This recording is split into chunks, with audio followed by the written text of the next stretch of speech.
Okay, family, everybody doing well? Everybody is doing well, yes. And on yours. Same on my end. Alhamdulillah. All right. So here we go. As you know, the so-called abbreviated letters are given in the Qur'an beginning in Surah 2. And feel free to stop me at any point and ask any questions, okay? Okay. So I say the so-called abbreviated letters because the word that's used in Arabic for abbreviated letters is nowhere to be found in the Qur'an. Okay, that's the first point. It doesn't matter that you know the word or don't know the word because it's not in the Quran, so it's not important. So these are terms that scholars come along after the fact and give to their guesswork. They're guessing that these letters are abbreviations of some sort that Allah chose to kind of hide from us until, Judgment Day or whenever they say we're supposed to know what these things mean. While at the same time, Allah says in the Quran that the entire book has been given in detail and that it is the clear book. That's one of the attributes of the Quran, as you probably Perspicuous. know, right? Yeah, Perspicuous. conspicuous, right?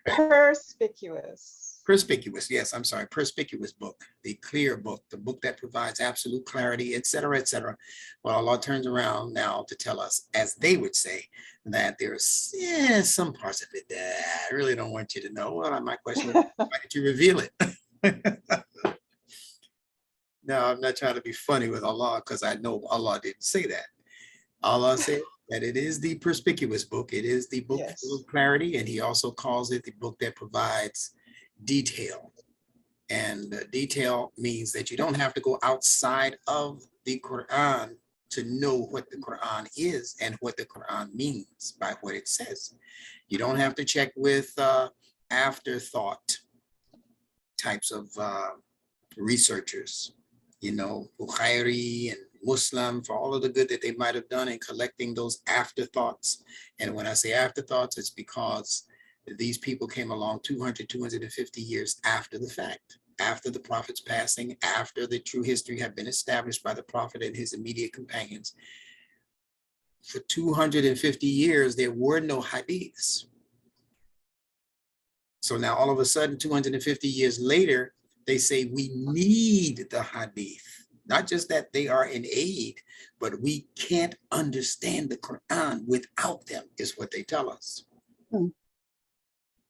So when we go looking for what Alif, Laam, Meem means, those same hadiths tell us nobody knows.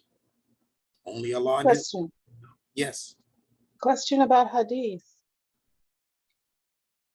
There has been some conversation in the literature about the collections of Aisha. And of course, Aisha could not have lived 250 years later. So what? I understand your What question. has How been could the they have? Yeah, how could they have a collection of somebody who had been dead for 200 years? Yes. Because these people are claiming that these hadiths from the companions and from the prophet himself, remember now, they're saying that this is the prophet. Yes. They're saying that these things were passed down ear to ear for all of those generations.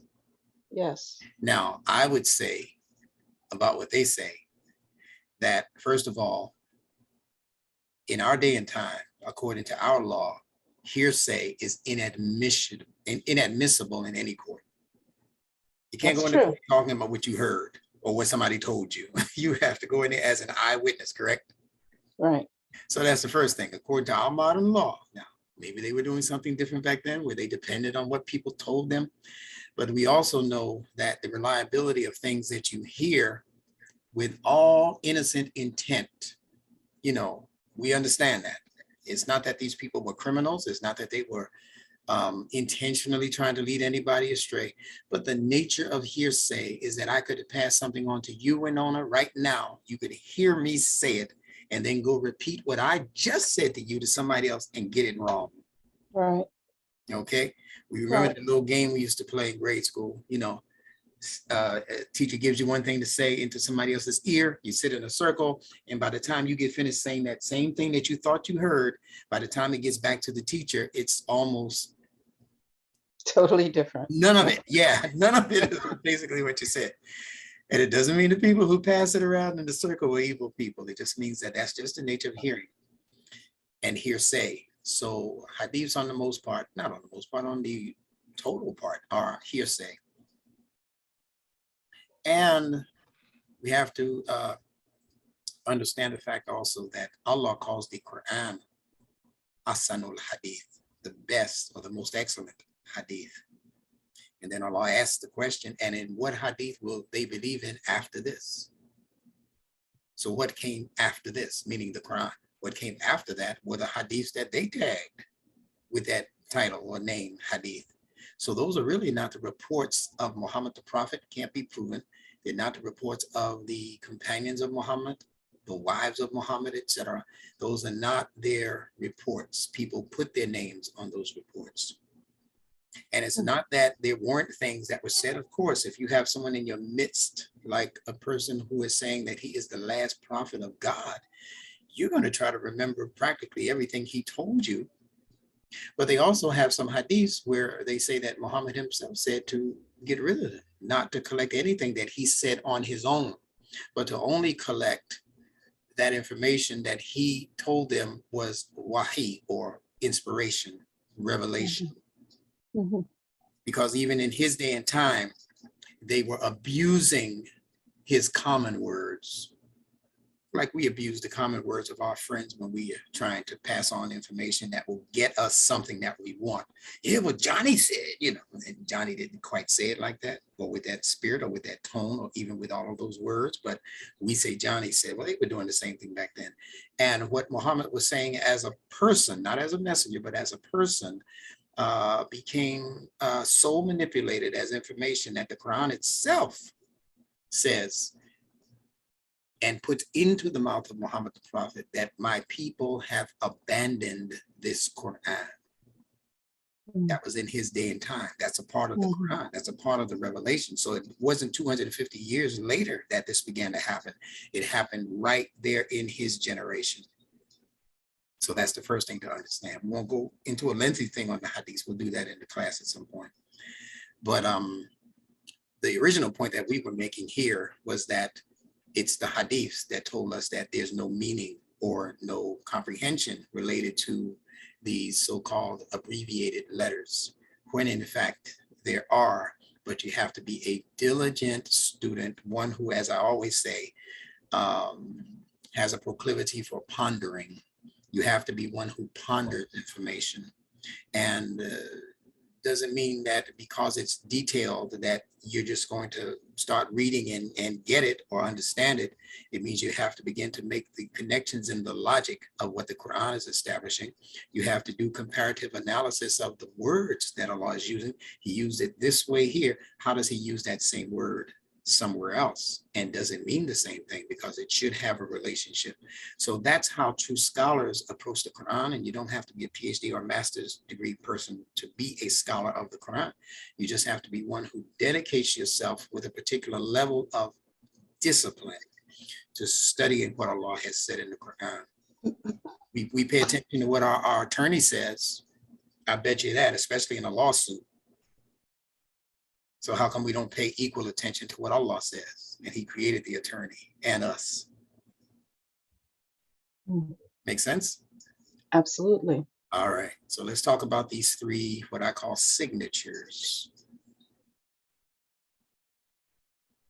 Remember now, we're living in a cosmos.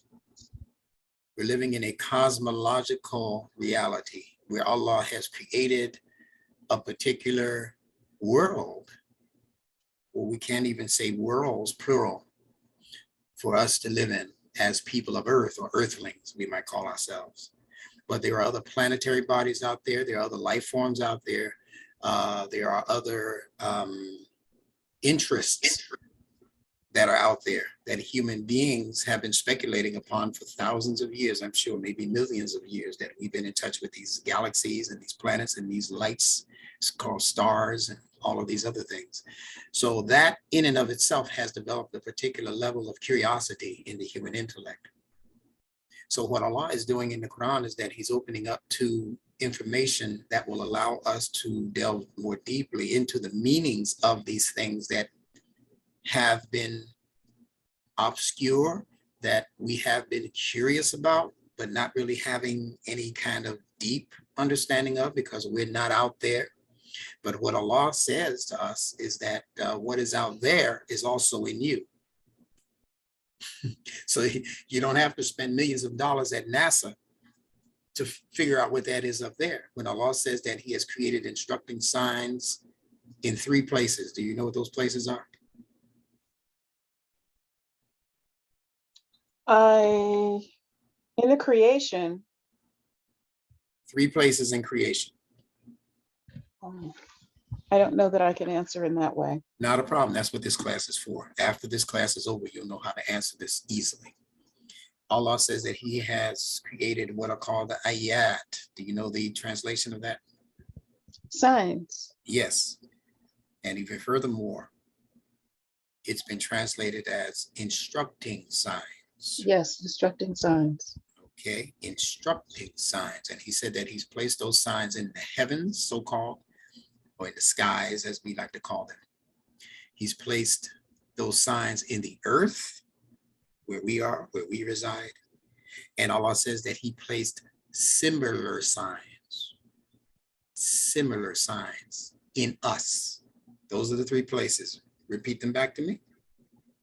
In the skies, in the earth, and in us. That's right. He said there are similar signs. That means that whatever is out there in the skies and whatever is in the earth and its material resources and its animals and insects and whatever else we have as earth product, Allah says he has taken all of what is out there without exclusion. So if the sun is up there, there's a sun in you. If there's a moon out there, there's a moon in you. You follow that logic? Yes, because he does say it's the signs are as whatever is in you is also out of you. That's not what the quote is. Yeah. It's a quote out of ancient Egypt that says, as above, so below. And as without, so within. All right. So yeah, we're bringing all of that back to consciousness now. So that's basically what the Quran is saying in an updated fashion in the language that the Quran gives, because it lets us know that it's not just what is above. It is the ayat that are above and the ayat that are in the earth, and the similar instructions Allah has also placed within us as human beings. But then Allah caps it off by saying, but most people paid no attention whatsoever. So we're prone to the aesthetics of creation. We love a beautiful sunrise or a beautiful sunset, or the warmth of the breeze during particular seasons and the changing of colors of the trees and the fields. Oh, we love that because that appeals to our emotional nature. But Allah created all of that not only to appeal to our emotional nature and the proclivity for beauty and all of that, but he created it mostly to appeal to the human intellect. You got that? Yes. It's supposed to be things that we ponder, just like we ponder the Qur'an. In fact, the creation is the Qur'an in a nutshell. In a short sentence, you read the Qur'an as a book, but the original Qur'an is nature itself, the creation, the cosmos itself. So what is in the book is really just highlighting those areas of the cosmos that Allah wants us to be most aware of. So the Qur'an is kind of like the cheat sheet for understanding creation. You don't have to go through everything in nature. What Allah put in the Qur'an are the most important features of nature.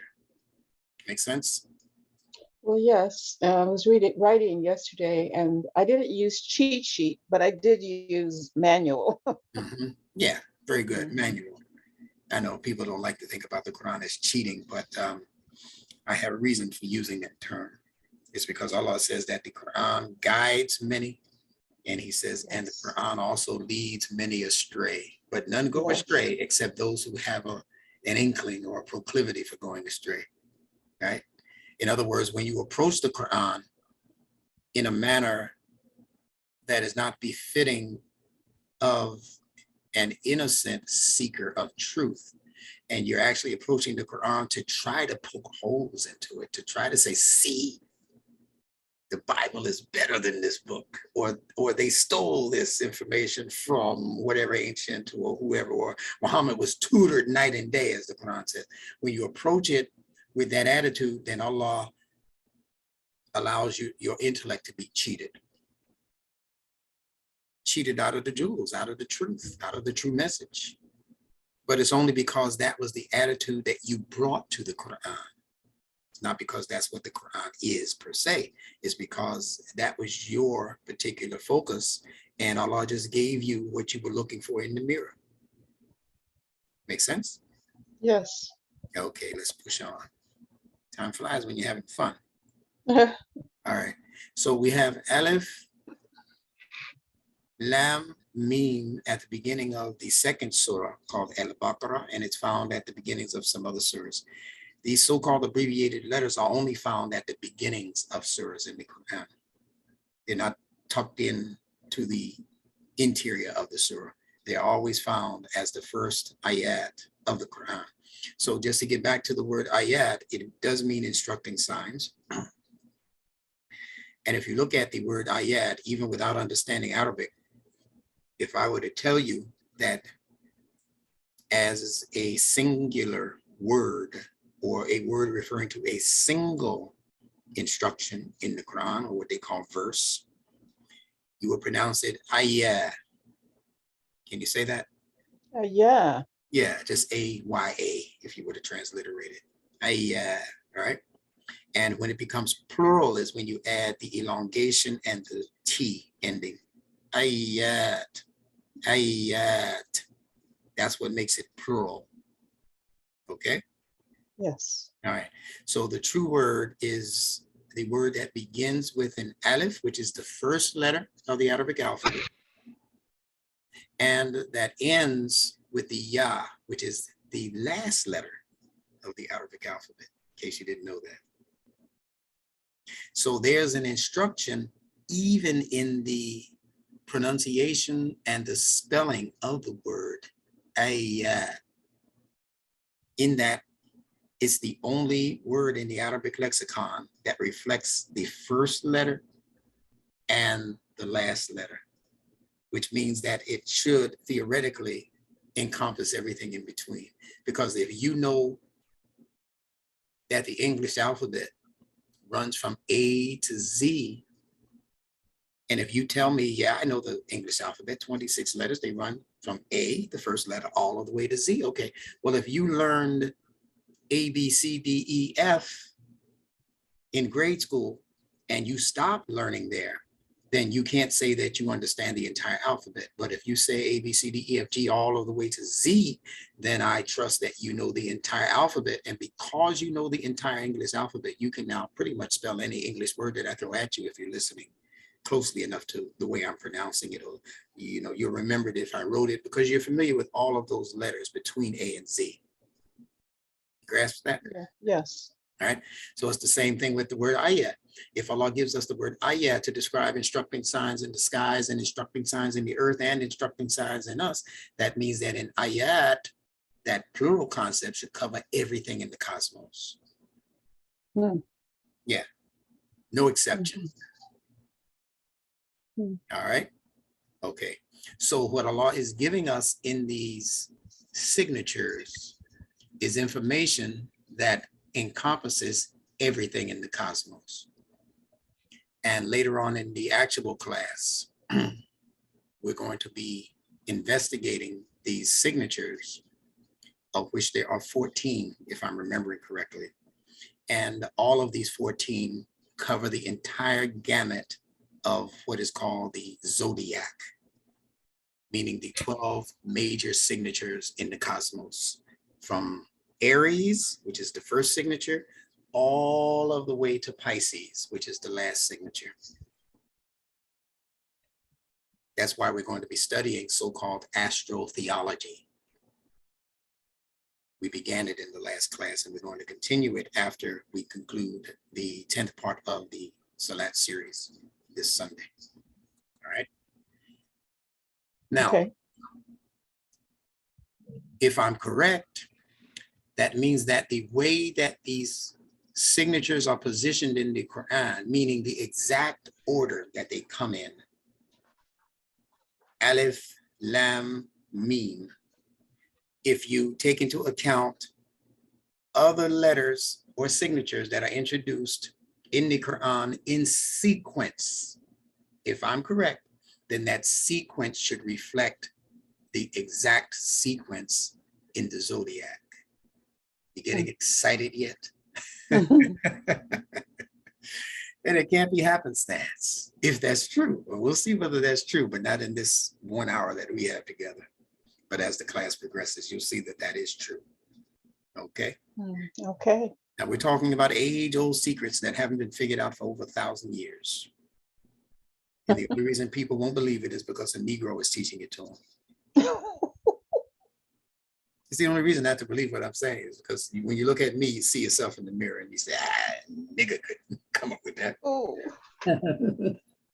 Excuse the expression. But that's what some people think, subconsciously, if not consciously.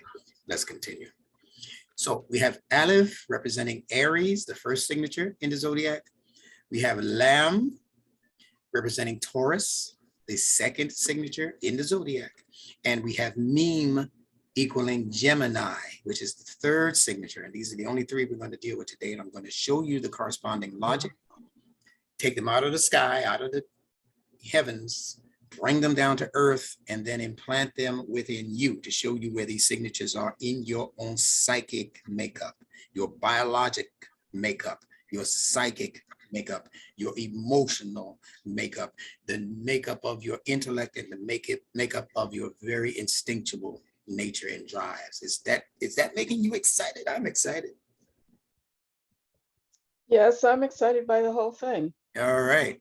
And if you've ever taken a good, strong psychology course, you could go back to your psychology professor with what I'm telling you, and it will blow her mind or his mind or their minds or whatever. What I'm telling you today, if you were to study it and expand upon it and do a term paper on it if you needed to, this is going to, I'm telling you, this is going to cause Sigmund Freud to jump up out of the grave and give us an applause.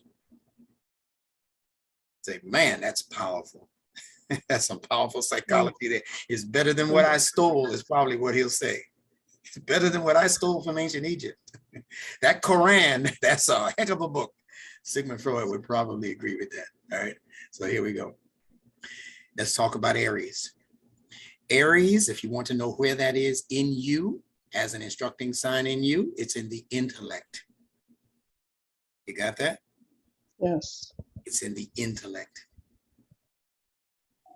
And it is dedicated, as all rams are, it's dedicated to conflict or warfare. A ram only becomes the leader of the sheep through conflict with another ram.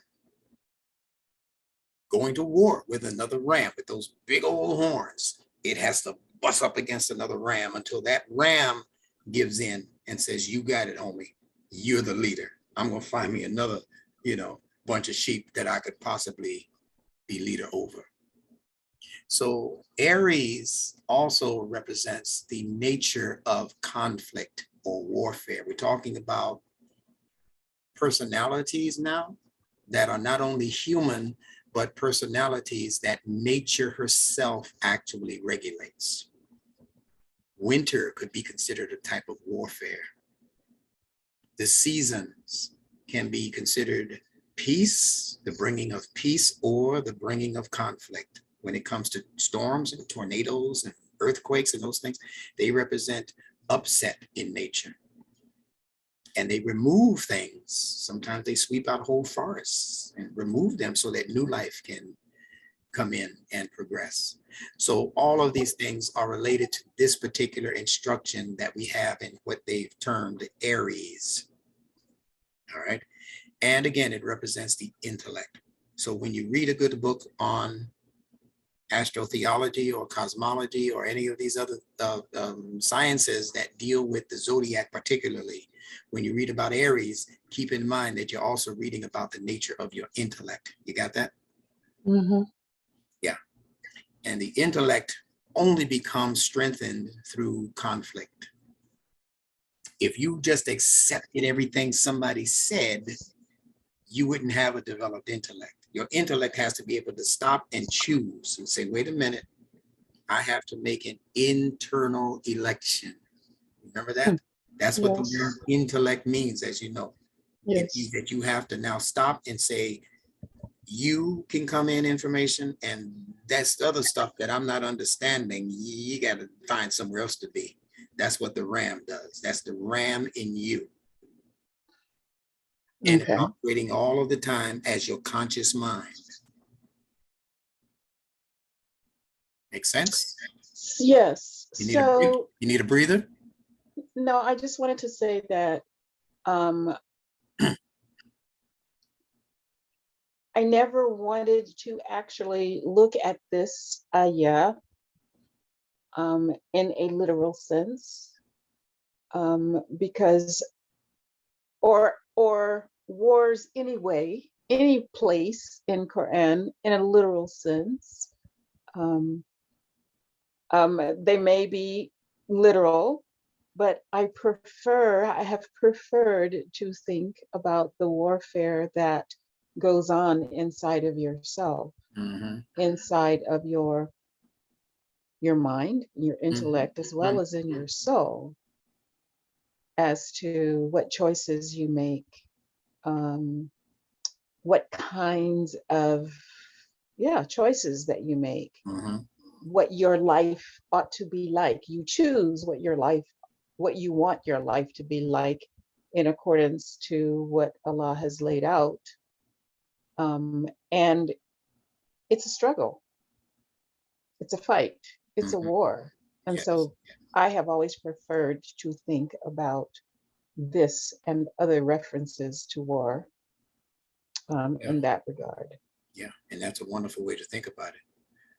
Just keep in mind that the Qur'an is addressing multiple layers of issues and situations that human beings will go through all over the planet forever. So it's not limited to one level of connection.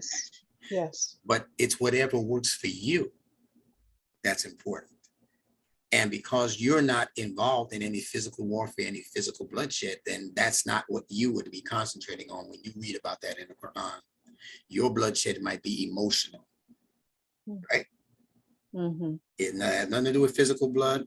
You know, like people say when people get hurt, feelings and all that, you're killing me. Hey, they're not really stabbing you. But, it's just a matter of speaking, because we are abstract beings who process abstract information.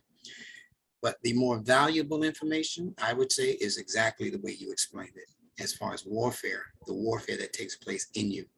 There's actually a warfare that's taking place in your cellular structure. Because as you know, there are antibodies. You've heard about antibodies, right?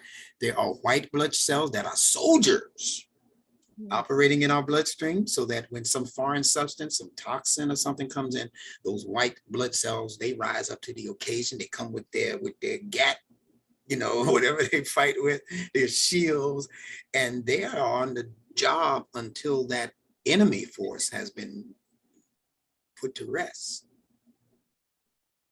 So all of that is a part of the fighting that the Qur'an is speaking of. The word is qatil. All of that is a part of that fighting, that struggle, that killing, if you will. The Qur'an says, die. Musa had to say to his people, die. But it doesn't mean physical death. So that's what we're talking about. So you're absolutely on point with that observation. Let's push forward. Wow, time is on us. Wow. All right. So Surah 2, Ayah 216 says, fighting is prescribed for you and you don't like it. You dislike it. But it is possible that you dislike a thing which is good for you and that you love a thing which is bad for you. But Allah knows and you don't know. Allah knows and you know not. And this is a beautiful one, especially for people in relationships, especially young people in relationships. Oh, Mommy, I just love him. What do you love about him? I don't know. You know what I'm saying, right? Mommy, he's just the world to me, you know. How long have you known him? 2 weeks, you know. You see his car out there? Yeah, that's what I'm talking about. Bobby Smith, you know, Bobby Smith from down the block. You know who his parents are? No, he just moved here. Okay, but you love him. You understand? And all I said, things that you might love that are no good for you. And things that you don't like. You know, maybe Jimmy was supposed to be the one for you, but Jimmy don't have the Billy D. Williams look that you're looking for, you know. Moving forward. In Surah 3, we're still talking about Aries now.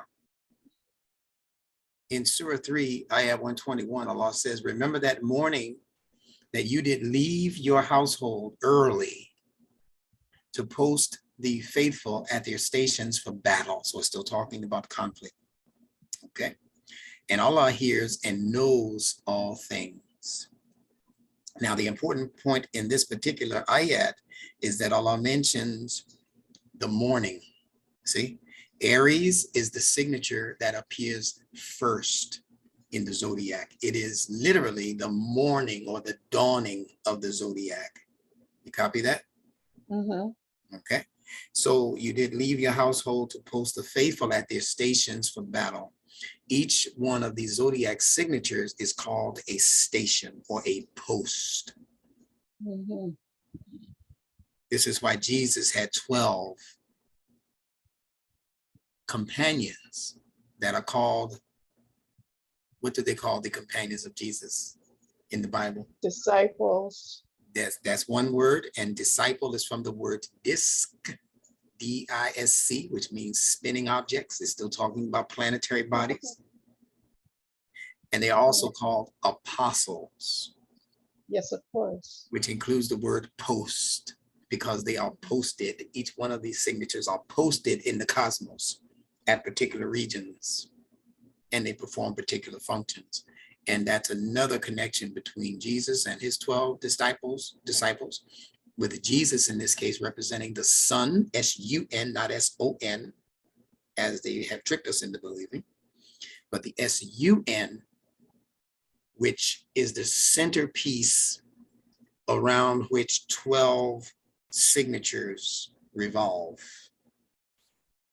Again, the so-called zodiac, from Aries, number 1, to Pisces, number 12. 12 postals or posted signatures in the cosmos. Disciple. Question. Yes, ma'am. In some Yusuf Ali translations, apostle is used in reference to the prophet, and in others of his and other translators, messenger is used. Mm-hmm. What is the significance of that? The significance of that is that the sun, S-U-N, is also posted in the heavens, so to speak. It also occupies a post. So they say that about Muhammad, that he is the apostle of God, as they translate it, because he is also posted.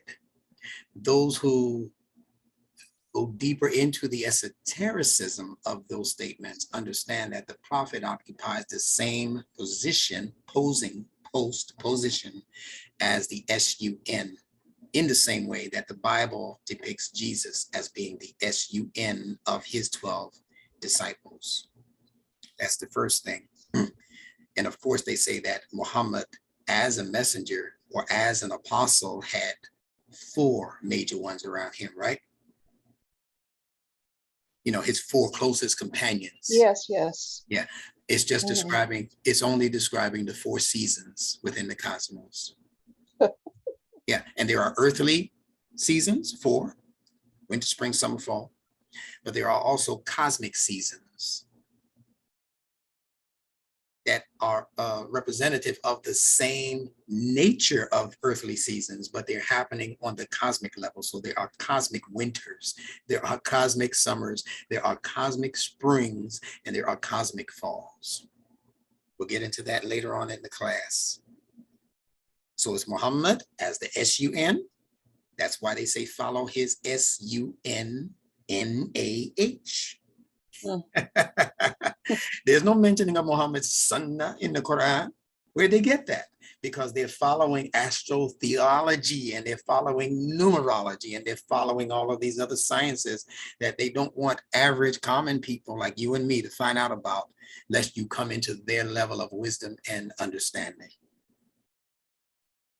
So when the Quran was revealed, it was revealed also to peep the cards, as I like to say, of the people who have been hiding this knowledge for all of these generations.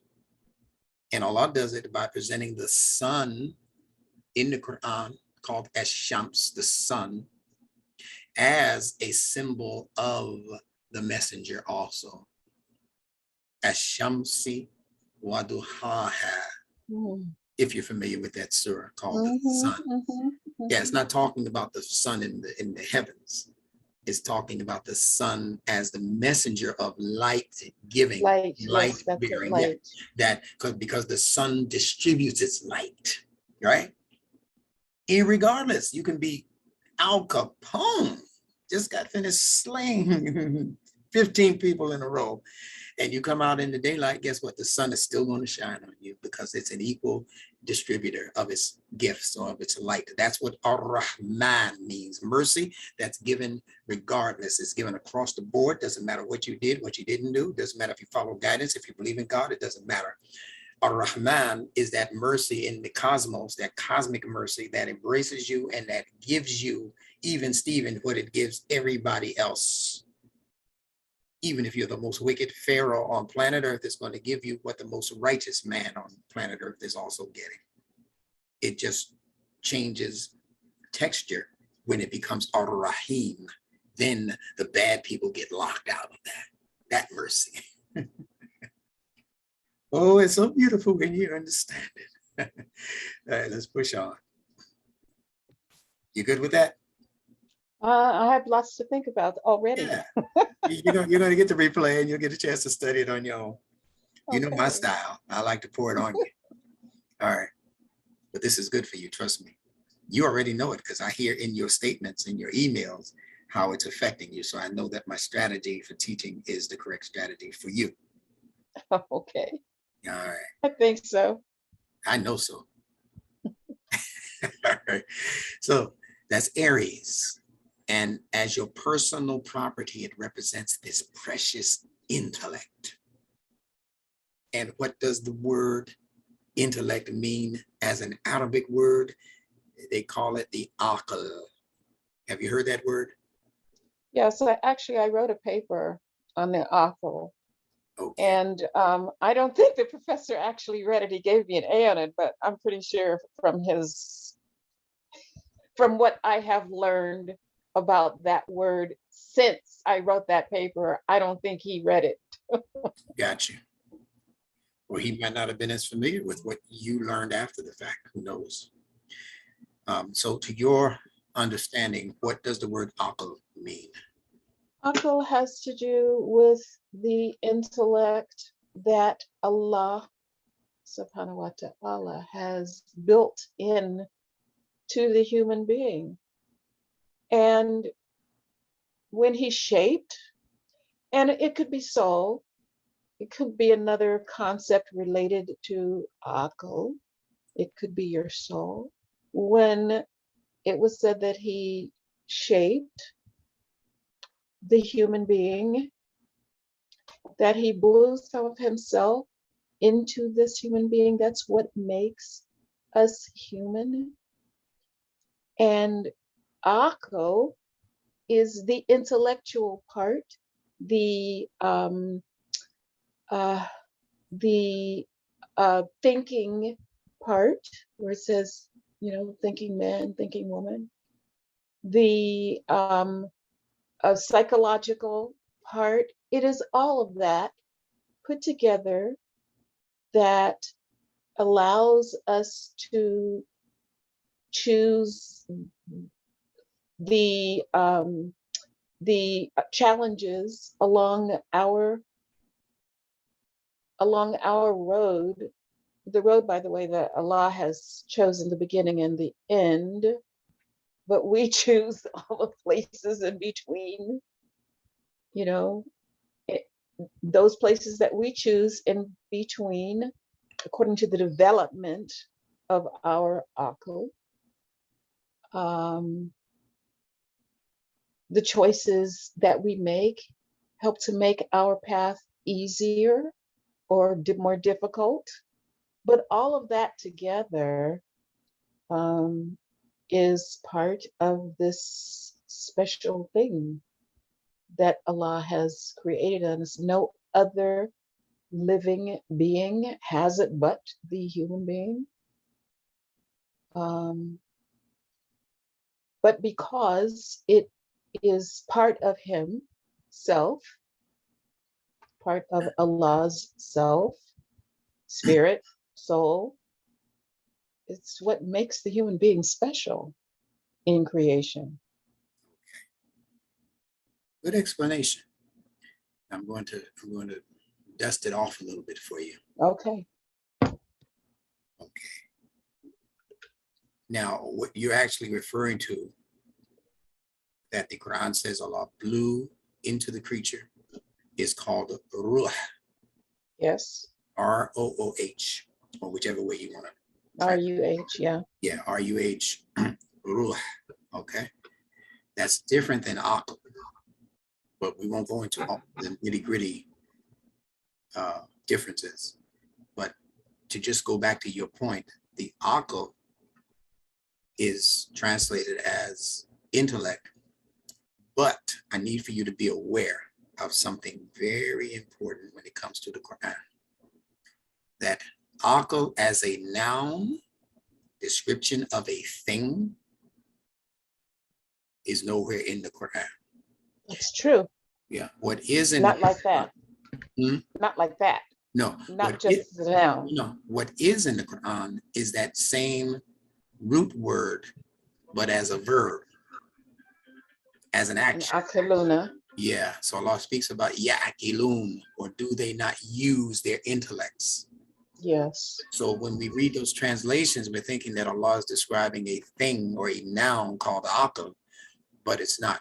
The only place you're going to find aql are in the hadiths of the Prophet as they give it, where it is said that Muhammad stated that Allah has not created anything more significant or anything more valuable even than the aql, the human aql. But that's where it's used as a noun. I'm not quite sure of the validity of that particular hadith, only because Muhammad is using that word in a way that was not revealed to him, meaning it was revealed to him in every single place that the Quran mentions that root, ayn, qaf, lam. It's always mentioned as a verb, never as a noun. So the fact that the hadith mentions it as a noun makes the hadith questionable, although it's a very good and useful piece of information. Was I gentle enough with that? Yes. All right. You don't have to be gentle with me. Well, I'm not being gentle with you. I'm being gentle with whoever might hear this after you. Oh, okay. I have a tendency to go public from time to time with some of That's what we true. do. Okay. All right. So that's who I'm being gentle with, because I know Imam Muhammad used that hadith very, very often. And again, I believe it's useful. I believe the hadith pertaining to women or mothers, having paradise at their feet. I think that's, and Imam Muhammad mentioned, he said it's a very weak hadith. He said, but I like it anyway. So I get that. I understand that. It's not saying anything that's going to put you in trouble. So I understand that. It's like your grandmother telling you something very nice that's useful and that you're able to pass down to future generations.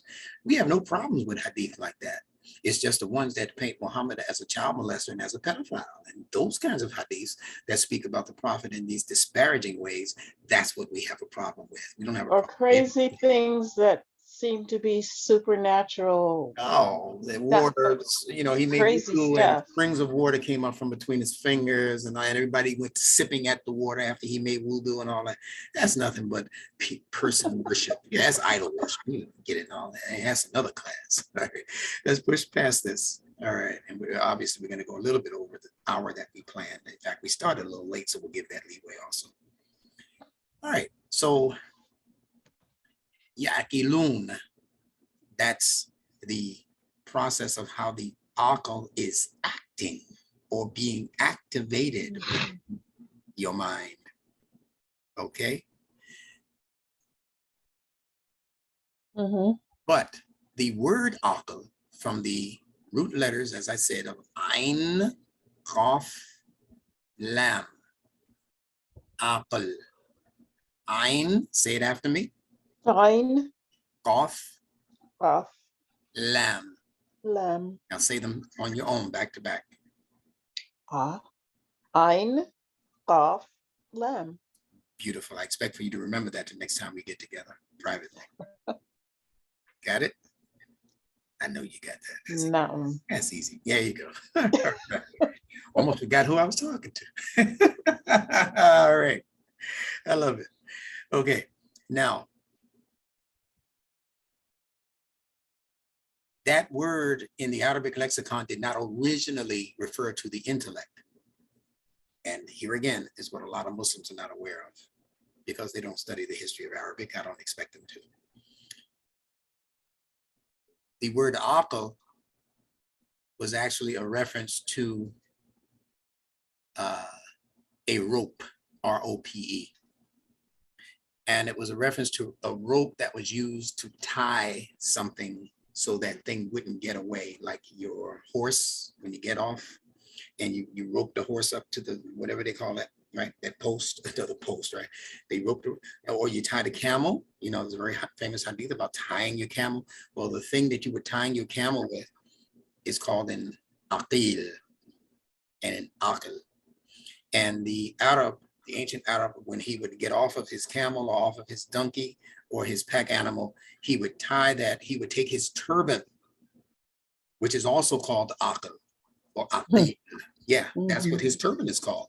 He would, because it ties up and doesn't allow his hair to become all helter-skelter, right? And get away from him, so to speak, because they have sandstorm, heavy winds, right? Yeah, that's the reason. Those ancient Arabs, they didn't have homeboys barbershop to go to make sure their hair was, you know, make sure they had their little fade and all that. They didn't want, them Arab men had hair all over the place, just like the women, right? And that hair would blow and the sand would get in there. So they would wear those turbans in order to keep the peace beneath the turban when it came to their hair. So they would take that out when they were going indoors to handle some business. They would take the turban off and then they would use it to tie, or if they had a rope, they use a rope to tie that pack animal to the post. And the only reason to tie the animal to the post is so that the animal would stray away. Make sense? Right? Or be stolen. Worse, be stolen.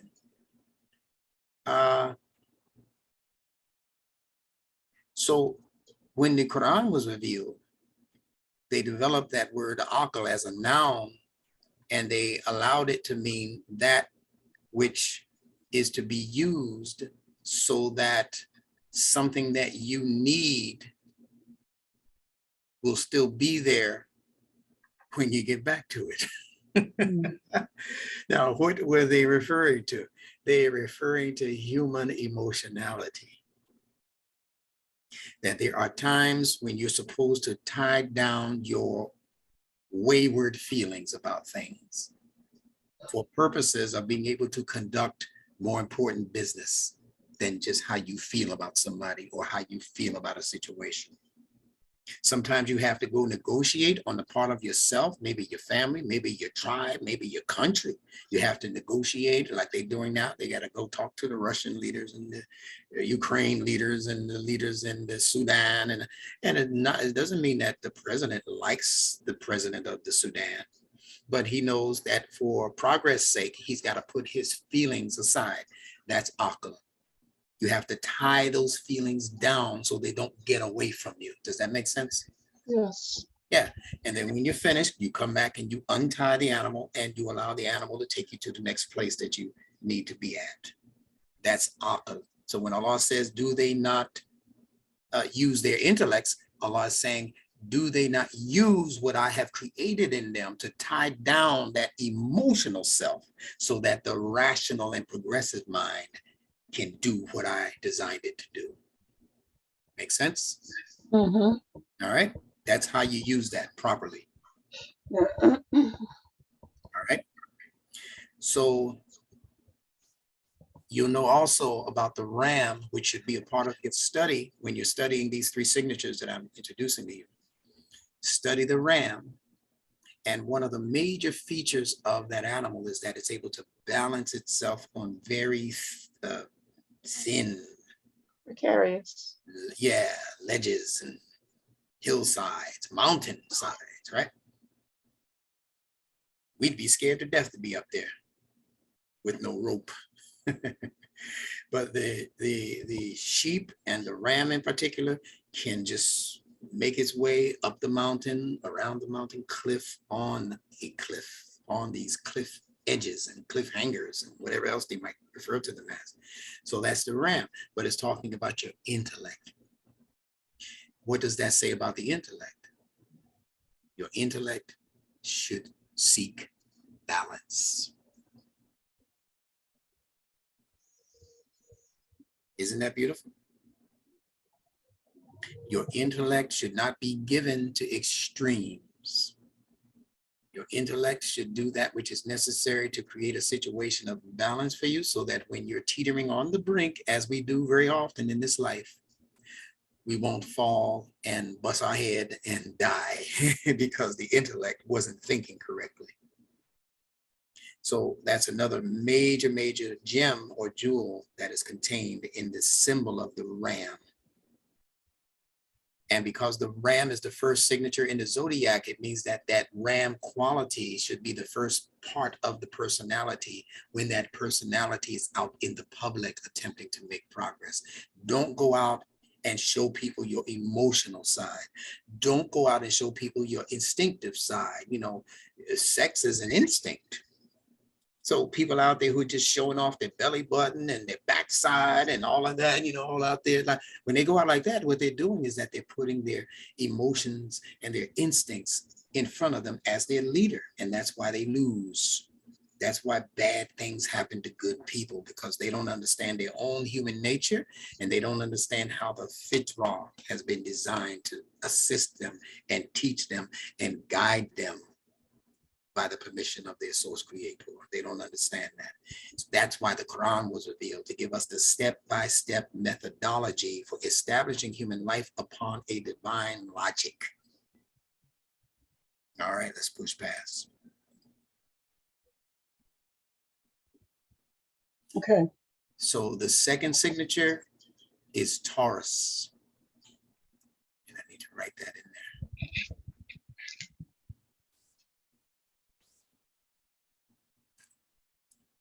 Taurus. That's Laam. And it represents, inside of you and I, it represents our emotionality. Now keep in mind, and I'll ask you this again before we conclude, Aries, remember, represents the intellect. That's Alif. So let's write that in there. That's Alif, and it represents the intellect. And just like Aleph is the first or the leading letter in the Arabic alphabet, the intellect is supposed to be the leading influence in our lives. You got that? Yes. Soon as you step outside your door, the intellect is supposed to lead, because you don't know what you're going to confront. When you're in the house with each other, with your family, you're laughing and playing and joking around and being silly and, you know, being cross-eyed in front of your children, trying to make them laugh. That's your emotionality and that's your instinctive life doing that. But as soon as you turn the lock on that door and lock it behind you, and the stranger appears or the business appears that you're going to visit, you can't go in there crossing your eyes and acting silly like you're in front of your children and your wife or husband. You have to go in there with the intellect leading the way. So when you push past the intellect, the next leader in charge is the emotionality. So there's Alif, and then it's followed by Laam. And if you're reading the Nunetics book, you'll understand that leaders or prophets usually are holding on to what's called a staff or a shepherd's hook or goad. Goad means to push it in a particular direction. See, we're supposed to be able to push our emotions into a particular direction, a direction of safety. Those sheep that he's in charge of, they represent innocent emotions. And we're supposed to be able to lead those innocent emotions with our staff. It's called Laam, and it looks like a hook because the shepherd would take the hook end in his hand and he would point the way with the pointy end of the staff. He'd point the way into the direction that he wanted the sheep to go into. And that direction was always indicative of safety, security. And if he found one that was going in the opposite direction of safety and security, he would then take the straight end, the pointer end, and he would put that in the hand so that the hook end was at the other end of the staff.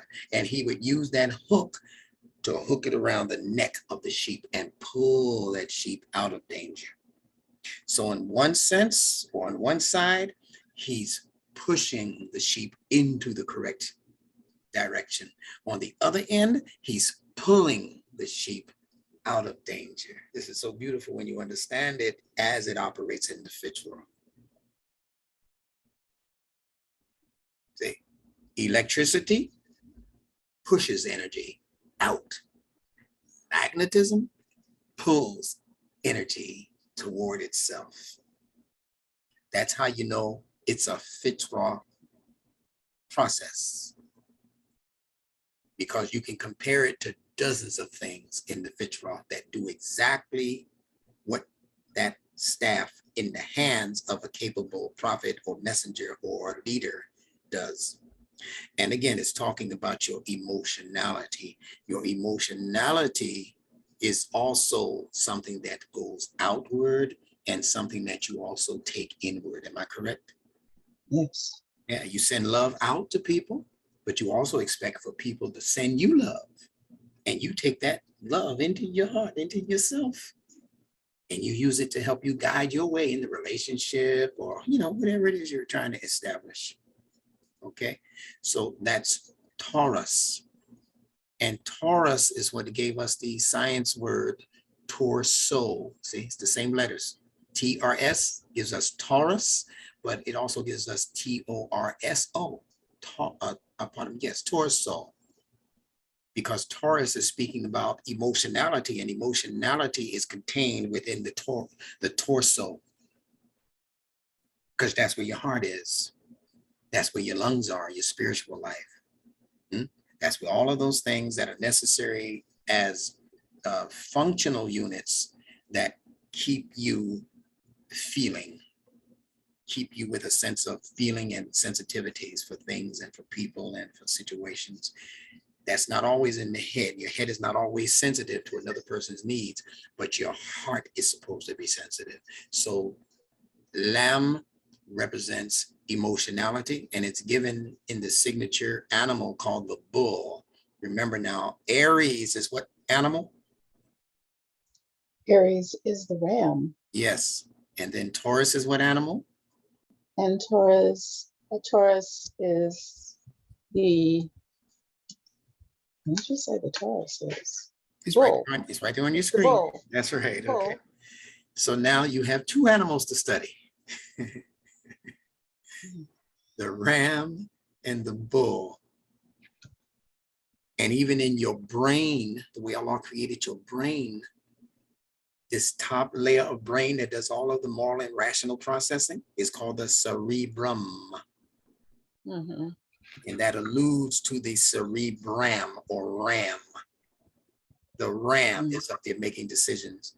The ram is up there taking the leadership spot or the leadership position, standing up there, balanced upon the top of the head, overruling, overlooking whatever it is that it is protecting beneath it.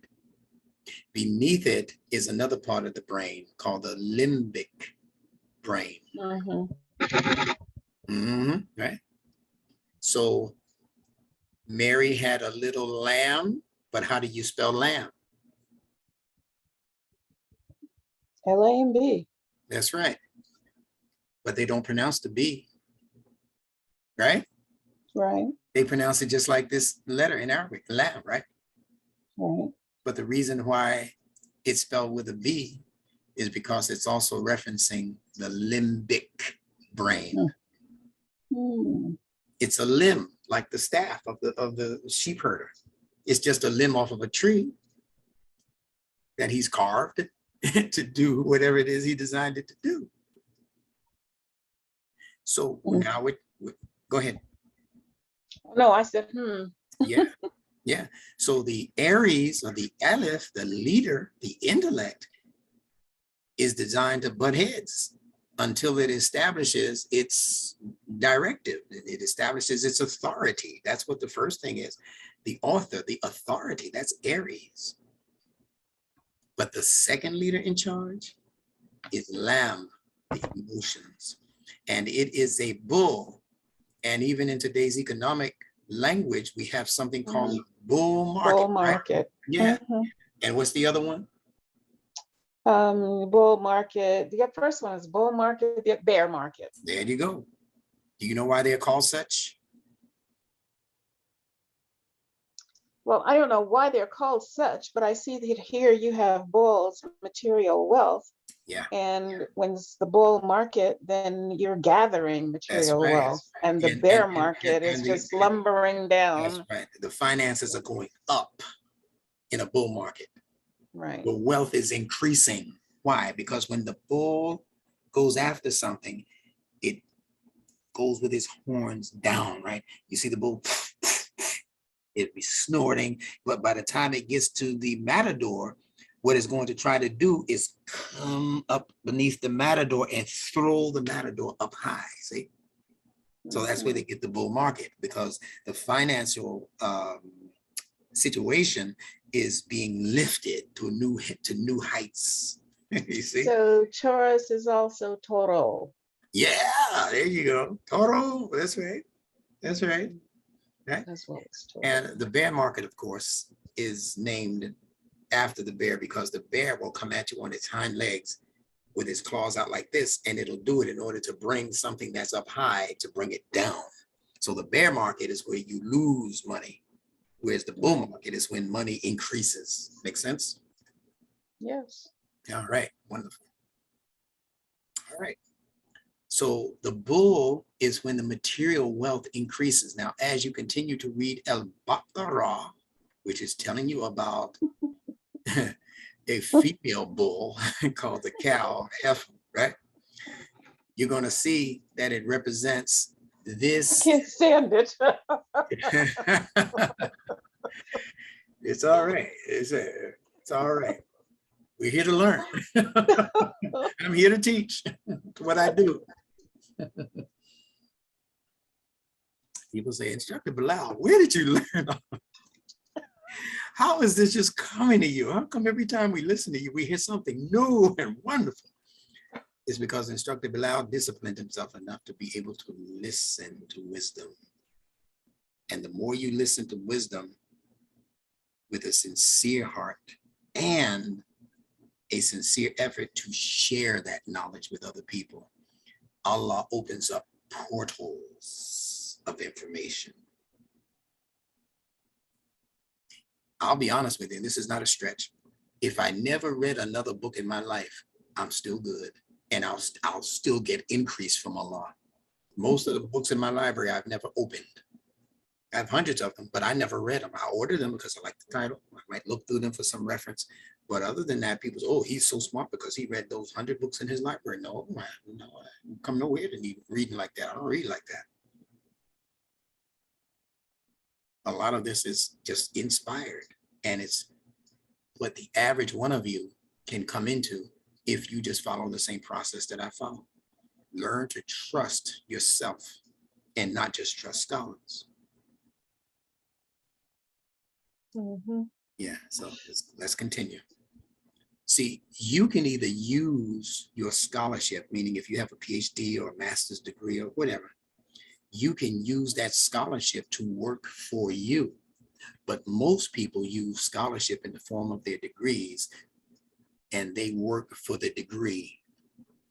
They don't allow the degree to work for them. And that's why they stay at a particular level, according to what grade they left off at or what degree they left off at. But that's not what that's for. When you earn a degree, you're supposed to have that degree. You're supposed to employ your degree to work for you so that you can advance in what Allah wants to bring you into as further knowledge and wisdom. Advanced degree in degrees. Yeah. By degree. That's what Imam Muhammad had as a high school equivalency student. He didn't even finish high school. He got an equivalency, a GED certificate. And I didn't do that much better. I got a high school diploma from one of the laughing stock high schools of New York City, West Side Alternative high school for dropouts. When school was in, they drop out. When school was out, they drop in, you know, that kind of high school. Yeah, that's where I went. I didn't go to music and art and all those other big time high schools because I didn't like crowds. I wanted to be in a small environment. So when I heard that this alternative school only had 300 students, I said, yeah, that's for me. It wasn't because I was a dullard or a dodo. No, I was very smart all the way through school, A student all the way from grade school, but I wanted a smaller environment because I didn't like being around a lot of people. I still don't. I'm pretty much a self. Yeah, I'm pretty much one who can be with myself by myself for many hours in a day and still be happy. I was an introvert as a child.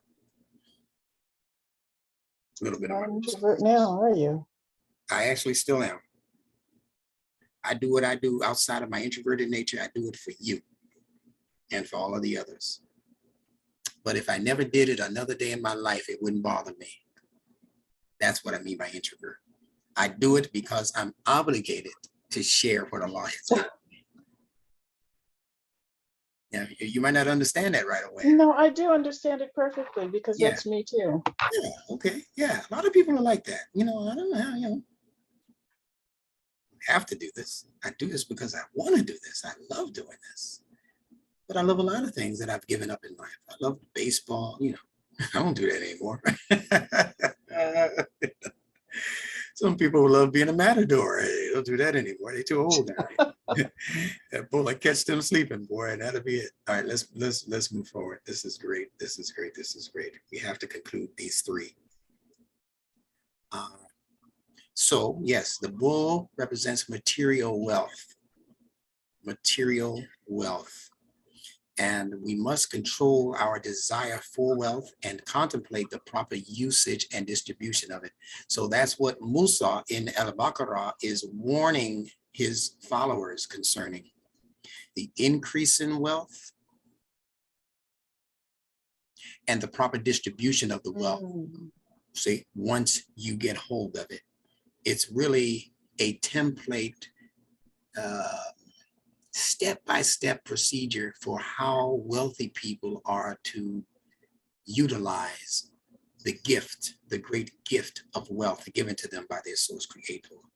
It's not that you're not supposed to be wealthy. You can be as wealthy, you can be a trillionaire, one of the Bill Gates types or Elon Musk, you can be any one of them. I just want to have a little bit more. Say it again? I just want to have a little bit more. Yeah, I hear you. I'm asking for a lot bit more because I got a lot of stuff to do.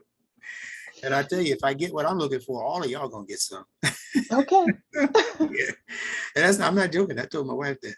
She said the same thing about her wealth. She said, listen, when I become a multi, whatever she's looking to be, she said, I'm not gonna live much more higher or so-called fancier than I'm living right now. I mean, what do I need? Why I gotta do what Teddy Pendergrass did and live in a 19-room mansion and it's just me?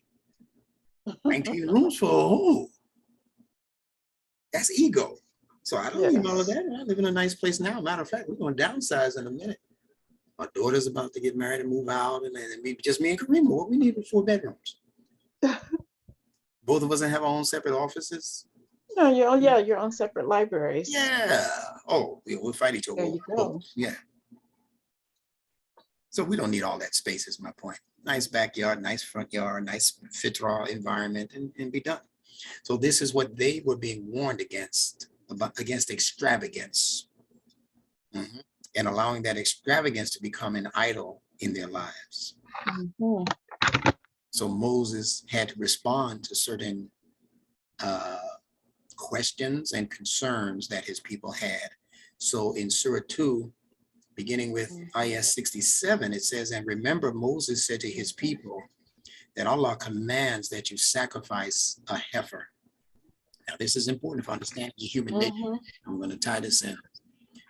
Now we're talking about emotionality, right? We're talking about emotionality. It can increase like the bull market, or it can harm you if you're in the wrong place at the wrong time. That's your emotionality. It can pull the sheep out of danger, but it is designed to send the sheep into the proper direction, away from the wolves. All right. So again, Allah says, and remember Moses said to his people, Allah commands that you sacrifice a heifer. His people said, do you make a laughing stock of us? Moses said, Allah save me from being an ignorant fool.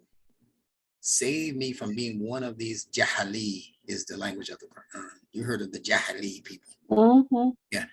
So this is giving us insight into the truer meaning of jahali. It doesn't mean ignorant, like people don't know. It has nothing to do with the lack of knowledge. Stupidity. Jahal literally refers to people who lead themselves emotionally. In other words, their emotions are their leaders, not the intellect, the emotions. So you see the connection with what we've been saying here with Taurus and Laam and all of that, and the bull and all of that. These are people who lead themselves, not with the intellect, not with the aql. That's why Allah has to keep asking these people, do you not use your reason?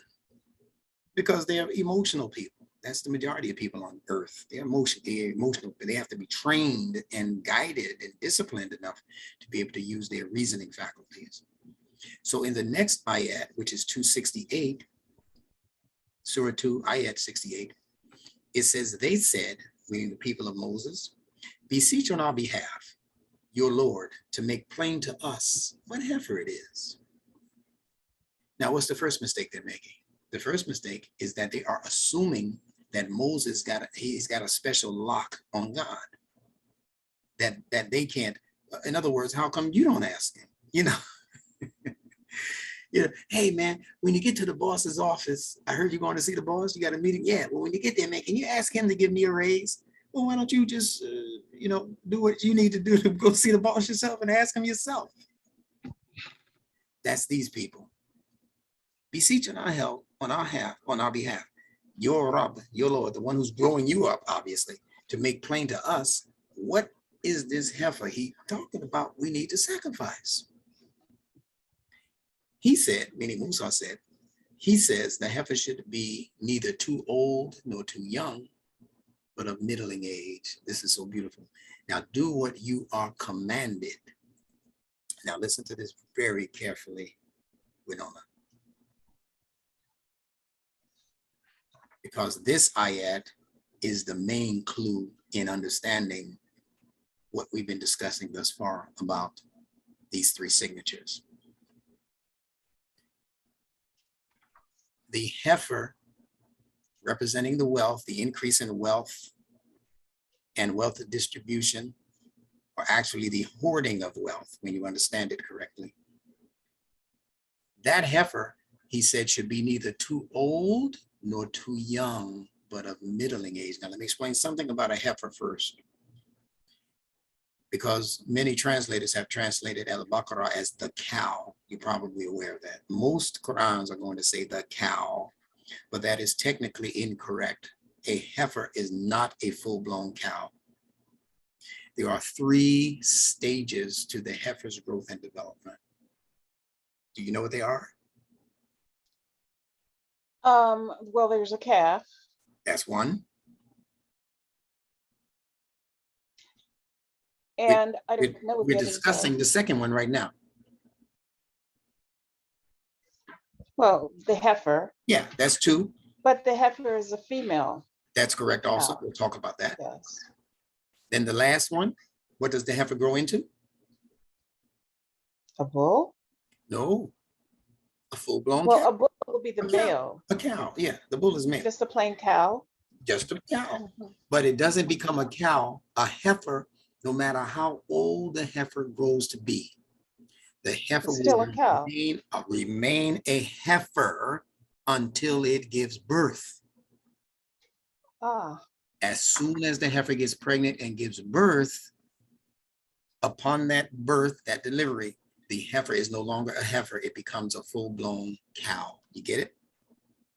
Okay. So give me those three stages again. Well, calf. That's right. Heifer. That's right. Cow. There you go. And Allah is so smooth. One of his attributes is called El-Latif. Oh, what is the word? El-Latif, L-A-T-I-F. Oh, yeah, Latif. Latif. And it means the smooth one. Allah is so smooth that he was able to take an historical concept like the bull and represent it in the proper context and content as not a bull, but a heifer. Now, I'm not going to take the time to explain all of that, but if you look at ancient mythologies, they don't talk about cows. They talk mostly in the negative about bulls. These people had bull gods. You got it? Yes. Yeah. The only time you're going to find the cow mentioned in these mythologies is when it talks about the overriding feature of the sky itself, where the clouds become the spots on the sides and the back of the cow. So the cow became a sky god in history, but the bull became a symbol for human degradation, manipulation, just overall meanness related to the devil and the demon, this bull in the Bible. So Allah says, Allah is saying with this, I'm going to pull the fantasy off of what they've been presenting and show you that it's not really the bull that is the problem, it's the heifer. All right, now here we go. Both of them are under Taurus. The cow, it's a bovine. They call it B-O-V-I-N-E. And the bull, also a bovine. It's in the same family, but it's not the same animal. Taurus can apply to the bull. Taurus can apply to the heifer or the cow. One is male, the other is female, but they're both from the same family, called bovine. Bovine is species, right? That's a species, that's right, which includes other things that are not looking like a cow or bull. Yeah, it includes other animals also. Now, the most important thing that's being stated here is that in Musa's description, Moses's description of this heifer, he said that it should be neither too old nor too young, but right smack dab in the middle. Now, isn't the signature of Taurus right dab in the smack dab in the middle of Aries and whatever comes as whatever Meem is going to represent? In other words, the Lamb in Alif, Laam, Meem, where is it positioned? Well, the lamb is in the center. That's right. Lamb. That's right. And then Meem. So that's the one that needs to be sacrificed. So if you follow this logic, and if Lamb does represent extremisms in your emotionality, then what is Allah also saying pertaining to what in you as an ayat, a series of instructions in you, what is supposed to be disciplined, what is supposed to be sacrificed, what is supposed to be taken out of central focus. Extremes. In what department? In your emotions. Thank you much. So beautiful when you understand it. Wow. And extremes in your greed. And you were talking about balance the other day, and that's exactly what you were talking about. Absolutely. I saw you responding to that in the email. Extremes in the way that we handle wealth, the distribution extremes of wealth. In anything. Yeah, Extremes in anything. Look at our government right now. Oh my goodness. Oh, they're going helter skelter. Everything that they want to do, it costs $1 trillion now. Forget the billion. We need $6 trillion. We need $10 trillion. And then they're going to send billions of dollars overseas. And you got poor people, starving people right here. What's that about? That's about what we're talking about right now that needs to be sacrificed because it's a heifer. Now, let me explain this heifer. You ready for this? Yeah, but now they're going to blame the woman, right? No, this has nothing to do with male, female, as far as gender goes. Nothing. Nothing at all. And we got to get that out of our heads, please, because religion did that to us, beginning with old, bad, evil Eve. That's where they get the word evil from Eve. And that has caused the majority of the religious world to turn tail and run the heck away from the female as though she's a cursed creature on this planet, when in fact, she's actually the more blessed gender out of the two on this planet. And they didn't want you to know that either. That foolishness came in when Europe became a world power and Asia and Africa became a waning and diminishing power. Those two powers, the Asian world, historically speaking, and the African world, historically speaking, particularly in ancient Egypt, which is in Africa, they highlighted women. That's why you had so-called goddesses like Isis. Those so-called goddesses were presented through Eastern ideologies, not Western ideologies. When the European rose into power, he said death to all female gods or goddesses. And he took those goddesses and he simply replaced the feminine goddess with a masculine goddess. That's history. That's what he did. That's how Adam became the one to give birth to Eve and not the other way around. What man do you know who gave birth to a woman? They couldn't clean up the whole mess, so they just put enough tricks in it to make you think, because you heard it in church and you read it in your Bible, oh, well, this is what happened. The female Eve was born out of the side of Adam. Whereas in reality, everywhere you look, basically in creation, with just a few exceptions, all life is born out of a female vessel. But that's a story for another day. So no, the heifer has nothing to do with female. When you deal with masculine, feminine principles in scripture, you're dealing with the differences between what the intellect does and what the emotions do. The intellect is given as being masculine because it goes out in search of, not because it's a male gender. It has nothing to do with male and has everything to do with the male or the masculine principle that Allah designed to go out in search of. When a male releases sperm into the vagina of a woman, what is that sperm doing immediately? It's going in search of, it's looking for its intended target, which would be the female's ovum, if the time is right for that, right? Right. What is her body part doing? It's drawing in. So the feminine principle takes in. Now, what she's taking in could possibly change the trajectory of the rest of her life if she gets pregnant. So when you see these masculine, feminine characters in scripture, don't think male, female as gender. Never think that. Always think intellect, masculine. It goes out, whether it's in a male body or female body, the intellect still goes out in search of information. And when you see it being a female, think emotions, because your emotions are designed to draw things in magnetically. Do males and females do this? Yes, they do. Female, if she's showing off her wares, she's going to magnetize, especially men, and sometimes women, towards her. Oh, she's so fine.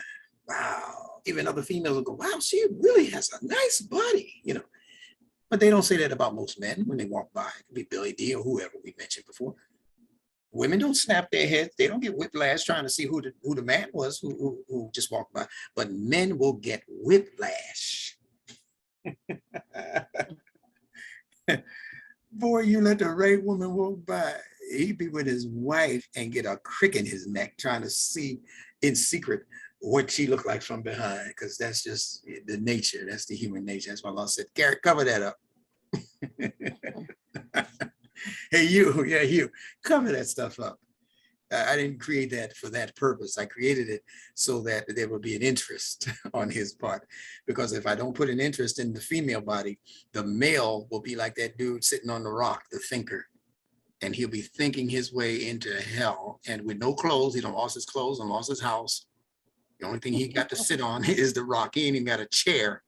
Because that's the nature of the male. He's so preoccupied with thinking and trying to figure stuff out that everything around him will go to smash.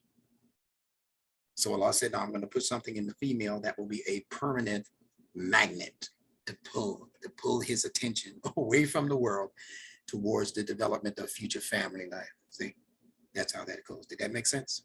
Yes. All right. So get the other stuff out of your head. It has nothing to do. The heifer simply means that it's dealing with a level of emotionality, which is what we're talking about, the bull, the emotionality, the heifer in this case. And that emotionality occupies a space between two spaces. And I'm going to tell you what those two are now. Between intellect, Aries, and between the next signature under discussion, which is going to be Meem as the instinctive drive. So you have your intellect operating in you. You have your instincts that are inborn in you. And in between the two is your emotional self. The one that is more prone to go to extremes. Am I making sense? Yes. All right. So the heifer should be neither too old. Guess what the oldest component is of these three components? Between the intellect, the emotions, and the instinct, which would you say are the oldest component in human nature? Well, the instinct is most basic, so that would be the That's what oldest. makes you the genius. That's right. Mm-hmm. The heifer should be neither too old, the instincts, that's what develops first in the infant even. It comes here instinctive. Doesn't come here knowing anything. It comes here operating on instincts. There's an instinct to eat. There's an instinct to be safe. There's an instinct to drink milk. All of those are instincts, primal instincts clocked into every living creature, even into the plant. It comes here instinctive, knowing that it needs oxygen or that it needs moisture, or that it needs, those are instincts. You don't have to teach that to the plant. You don't have to teach that to the child. And Allah says he created us to grow like plants grow. So the heifer should be neither too old nor too young. The youngest capacity in the human brain is the cerebral cortex that we were discussing as the cerebrum, the RAM. That's the youngest as far as what they call evolution. It's the youngest evolutionary development in the human brain, the top portion. Mm. Okay. Mm-hmm. So it should be neither too old. He's not talking about your instinctive nature that needs to be sacrificed. He's not talking about your intellect as that which needs to be curtailed or sacrificed. he's talking about that middle piece. You see how Allah says, and guard the middle salat. You read that? It's speaking about the same thing. All right. And then he says, now do what you are commanded.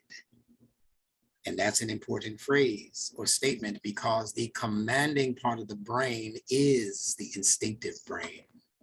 It gives the command that's called the amr, A-M-R, the amr. It is the amir for everything else that's going to take place. Your instincts are the bottom floor, the foundation of your mind. If you have no more desire for food, for warmth, for comfort, for safety, and all of those things that are at the bottom rung that the people in ancient India would call the root chakra, those energies, safety, security, that will eventually lead to you having physical relationships with someone to continue your generations. That's the second level, right? But to have physical relations, you have to have physical feelings for people. So that bumps it up to the emotional level. But the first level is right here. Now do what you are commanded, because in order to sacrifice that heifer, you have to be able to feed that command to your very instincts. You have to learn how to defend your emotions and not allow them to grow all outside of proportion. But you have to repeat that to yourself so often as a discipline for the mind, that your emotions will begin to act correctly as a second nature. You won't have to keep stopping it, keep correcting it, keep corralling it, keep, speaking to it. Oh man, you rap to that girl again, man. Don't you like your wife? Aren't you satisfied with it? So you won't have to do all of that when it comes to your emotions, because as soon as you see it, you know what it is. You say, okay, yeah, she looks nice, she's beautiful, or he's beautiful, whoever the person. But I'm not looking for no, fling. So you don't have to talk to your emotions after you have curtailed your emotions, trained your emotions to the point where that kind of response becomes instinctive in you. Okay? Now do what you are commanded. That's your instinctive nature. You have to feed that command so often to your emotions that your emotions then come under the sway of your instinctive drive. If this isn't psychology par excellence, that's why I said if, Sigmund the Fraud, if he were here, these Negroes got this. So self-restraint and sacrifice might be related, distantly related, maybe. Yeah. I'm thinking of the ayah in regards to fasting. I know exactly where you are. Yep. Yes. That's right. Prescription to, oh my gosh, that takes me even farther away. Yeah. It's the conditioning for your emotionality. Yes. I'm going to take you one more conditioning. place. Okay. Yes. Self-discipline, self-restraint. Yes, ma'am. In order to be able to put this heifer where she belongs. Yeah. I'm gonna show you one more place, and then we'll be through after I get to Meem. Okay. Okay. In the Qur'an, what does Allah say is the prescription for a wayward woman or wife? It's in the verses that are referring to the so-called beating of women. You know that one in Surah 4? Oh, well. You've heard of it. Beat her lightly. Yeah. They put lightly in brackets, the little twig, that kind of foolishness. So there's clearly so even in this last hour, there are clearly some things that I have not wanted to pay attention to. One be fighting, and one beating the women. Yeah. I've just sort of put those things on a shelf. Okay. Take them off the shelf, dust them off, because you're going to be using them if you're going to stay in my class. Okay. You're going to be teaching these things shortly. That's why I'm choosing you. for this information, okay? Uh-oh. Yeah. Chosen. Now, here's another major hint for reading the Quran. When Allah presents things in threes, those threes are usually referencing the same conceptual idea, even though it's speaking about different situations and circumstances. So we have threes being mentioned here in the Alif, Laam, Meem departments. We have threes mentioned even in the advice or the admonition that Musa was given to his people. They asked him 3 things and Moses gave them 3 answers. You got that? What 3 things and what 3 answers? All right. Moses said, sacrifice a heifer. Got it? Yes. Moses said the heifer should neither be too old nor too young, but of middling age. Okay. Right? Mm-hmm. And I didn't include the last one because I didn't know I'd be speaking on this. But if you go to the Quran, go to the Surah 2, Ayah 69, and you'll see the last one where he says, now do it. Yeah, you'll see the last thing that they asked Moses about. And Moses shut them down at that point. And then it said that they sacrificed the heifer, but they wasn't really feeling it. You know, they did it because they couldn't no longer respond. Yeah. So that was the third thing. Okay. You got it? Yes. Okay, here we go. Now, we have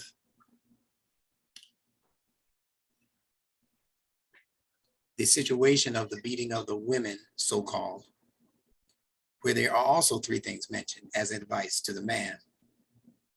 Argue with him, argue with her, pardon me, right? Argue with her, refuse to share the bed, beat them. And it has nothing to do with being a deterrent for a wildly wayward wife. In fact, there's no such words in that whole long ayah. There's no such words as husband and wife. They insert those words within brackets. Obey, in brackets, the husband. Allah didn't say the husband. He could have. He knows how to say husband. But it's not in there. But there are those 3 prescriptions in there. And they correspond perfectly with these 3 that we're discussing now. Because the 3 that we're discussing are part and parcel of the triune brain that we've been discussing now for many, many months. The cerebral cortex, which controls the moral and rational thinking. The mammalian brain, the mammal brain, also called the limbic brain, that we spoke about as controlling the emotionality and the memory. And then the oldest brain, called the R complex, also known as the reptilian brain, that's connected to the spine and the nervous system. You got that much? Okay, yeah. So neither too old, it's not the instinctive brain that you have to sacrifice, nor too young, it's not the intellect, it just got here. That's not what you have to sacrifice. But the middling one, in the Bible, is called Adam on top, Eve in the even position in the middle, and the serpent.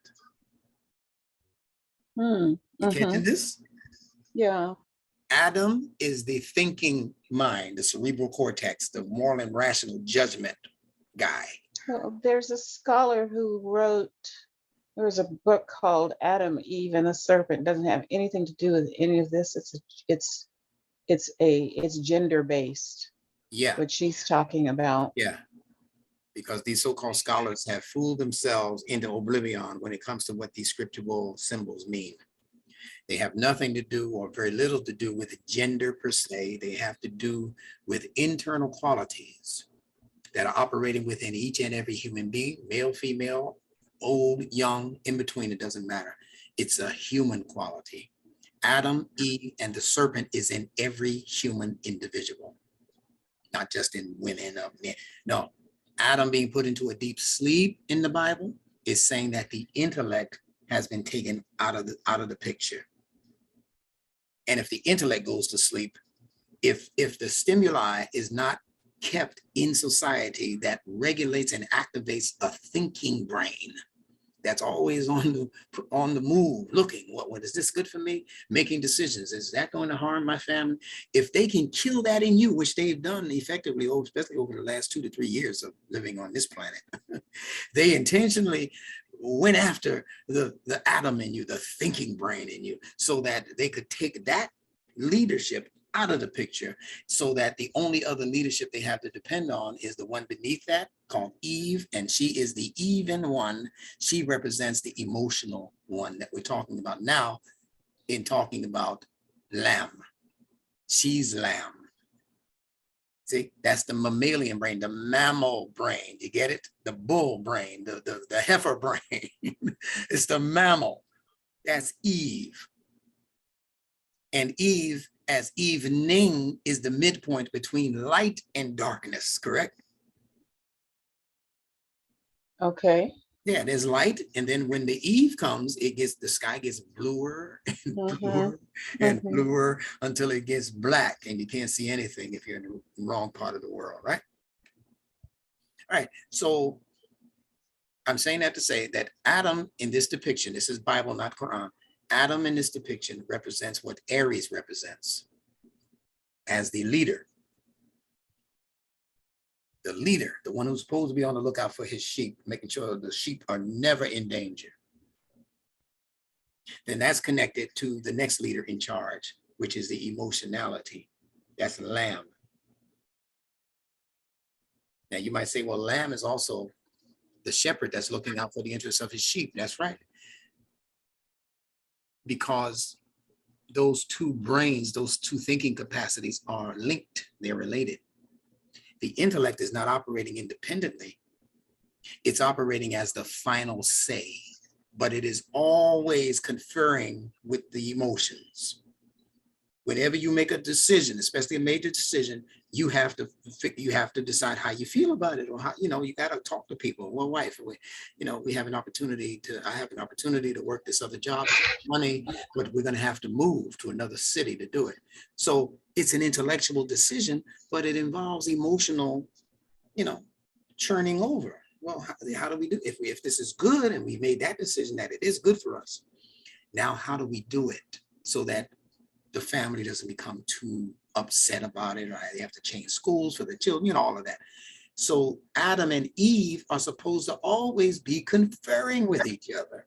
But if they design a scheme that puts Adam into a deep sleep, now the only one to approach is Eve. That's what they did during the whole COVID thing. They approached the world on the emotional level, not on the rational level. You're going to die if you don't do this way.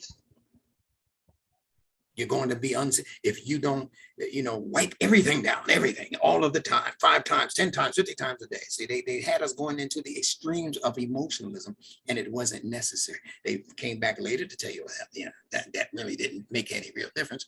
They came back later to say, well, the masks that they recommended really don't keep out this minute germ, virus or whatever, it can get through that little hole in the mask.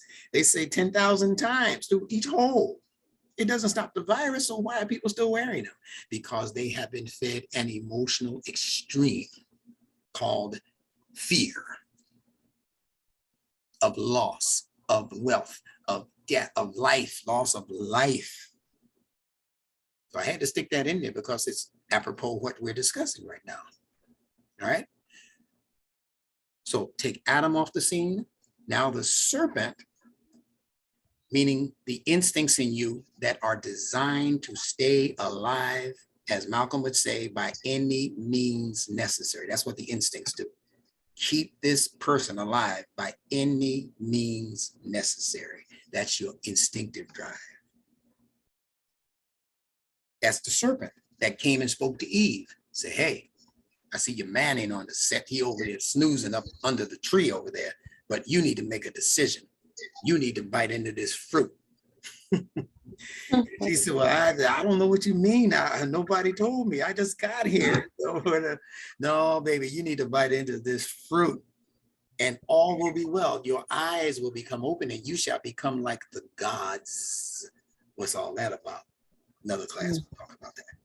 But the point is, it's talking about your thinking brain being put into a tizzy, into a deep sleep, which allowed your emotional brain to have to make the major decisions for you in your life. And the major decisions are being influenced by the instinctive drives in you. The fear of death, the fear of loss. Allah speaks about all these things in the Quran. Allah says, for the believers, so-called, there will be no fear, nor shall they grieve. Allah is addressing these three brains in you. Makes sense, or am I losing you? I'm good. All right. That's what Allah is addressing. He's not addressing things outside of you. He said instructing signs in the skies, instructing signs in the earth, and similar signs in you. That's what he's addressing all throughout the Quran. Nothing outside of you. Even when he addresses himself, he's addressing himself as influences within your own human nature so that you can understand what he's doing. So when the Quran is revealed, Allah doesn't put the name Eve in the Quran. What are these Muslims talking about? Adam wa Hawa. There's no Hawa in the Quran. Allah says Adam and his zawj, his corresponding complementary mate. But he never says Eve because they tarnished Eve in the previous scripture by making her evil. Why would Allah carry that stigma over into the Quran for all times? It doesn't happen. She's his complementary mate because she is him and he is her. The Bible gives you the hint by saying that in the day that we created them and named them Adam, on the day that we created them. The Bible tells you right there in Genesis that Adam is both male and female, or masculine and feminine principle. The world of religion is what caused us to believe that Adam was a physical male and Eve was a physical female. And because she conferred with the serpent, women have carried that stigma for a few thousand years now, that they are the cause of evil in the world. And anything bad that happens, you can trace it back to that damn woman. That's why they tortured the ones that they thought were witches and all kinds of stuff. They used to burn women at the stake because they believed her femininity was evil personified. So the Quran just says Adam and his zawj. But it says that he, her, and the jinn were put out of the garden. It's talking about the same thing. The intellect, the emotionality, and the jinn, meaning the instinctive drives that are like fire, meaning passions, all those kinds of things that are driving you to stay alive and to get more and more and more. Allah put them all out of the garden and said, get you down from here into the earth for a time. So it wasn't a curse, it was a challenge. So you can't get rid of the jinn, it's in you. The jinn is not the devil. The Quran never calls the jinn ash-shaytan rajim, but it can cozy up with the shaitan so much that they become partners. But they asked the Prophet, according to a hadith, hey, is there jinn in you too? He said, sure. He said, but I disciplined mine. I made mine Muslim. I made mine submit to my higher self, in other words. So let's wrap this up here. You good? I'm good. All right, let's talk about Meem. Okay. Meem, number 3, Meem. Remember Alif, Laam, Meem. Rational mind, emotional self, unconscious impulses in the instincts is what we're talking about. Okay. Okay. That's Meem. Meem is the instinctive drive. Study these words. Go to the encyclopedia, go to the online etymology dictionary and look up these words. I don't care how simple they might sound or how much you might think you already know what they mean. Look up the word intellect, see what they tell you. Look up the word emotion, see what they tell you. Compare it with what I tell you. And then look up the word instinct. all of them have outer meanings, and all of them also have hidden meanings. And I'm here for the hidden meanings. Intellect means internal election. Dictionary is not going to tell you that.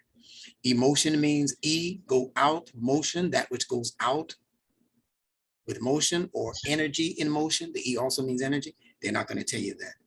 Instinct, they're not going to tell you that it also means, in secret language, internal stink. And also that which sticks you internally. You know how you prick something to get it to move? Hey, that's what your instincts do. When you get too lazy to eat, your hunger pangs, those are impulses in your instinctive drive. They say, man, you better hurry up and go get something to eat before you die. You know, get something to drink before you fade away, buddy. So it's your instincts that are keeping you here. Those impulses, those unconscious impulses. I mean, I gotta do something. If I can worry myself to death, I gotta stop worrying so much. That's in your instinctive nature to do that. So it's pricking you, it's sticking you, it's an internal stick.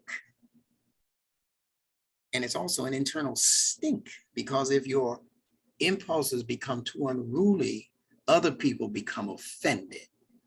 That's why they're offended by the so-called bum on the side of the highway who's begging for money.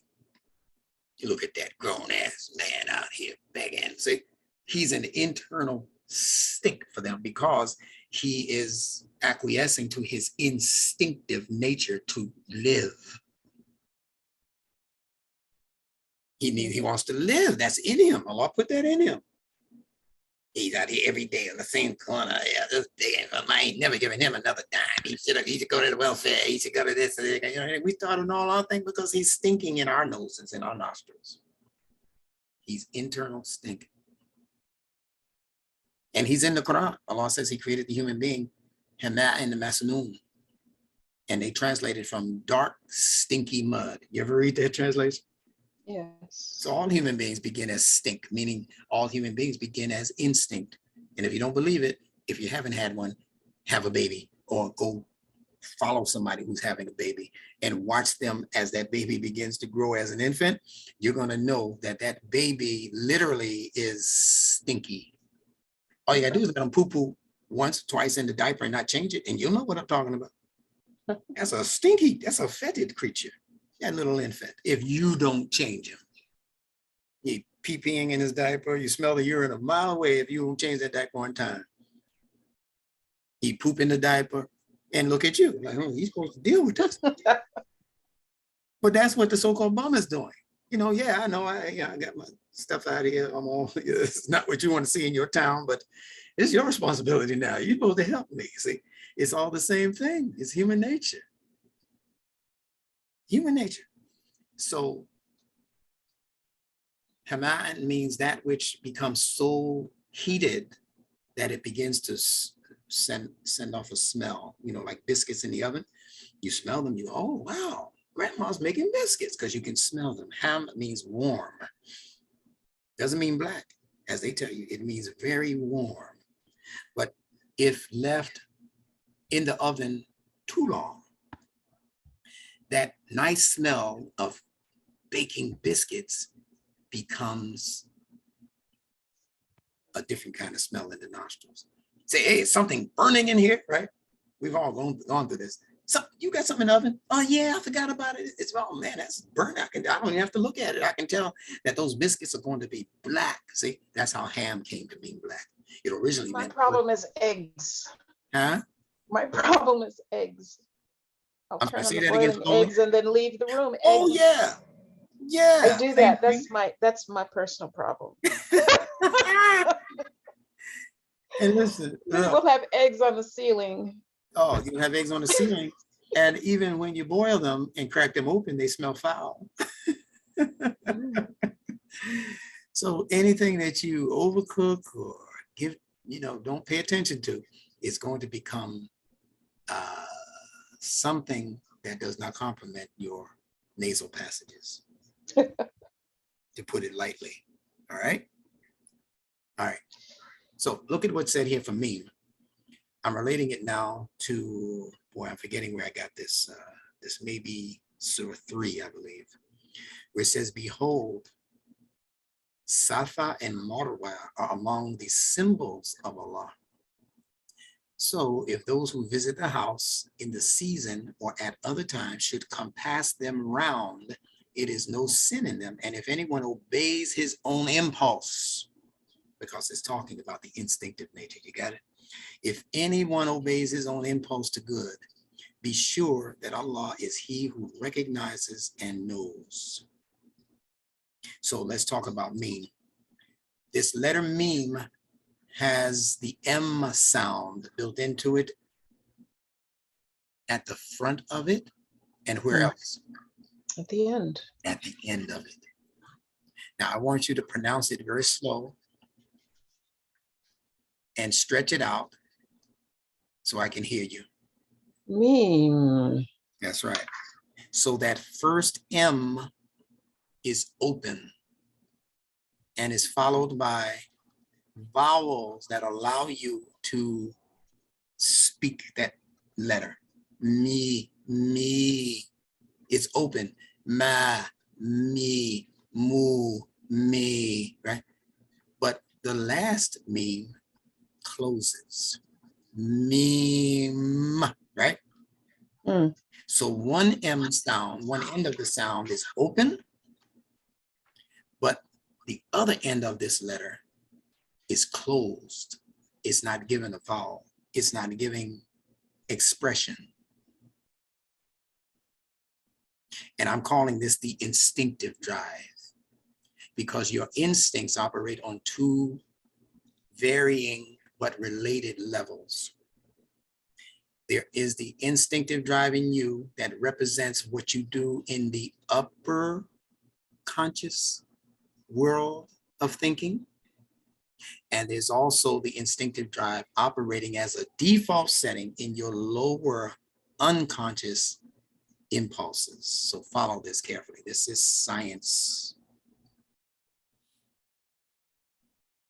Your heart beats instinctively. You agree? Yes. Okay.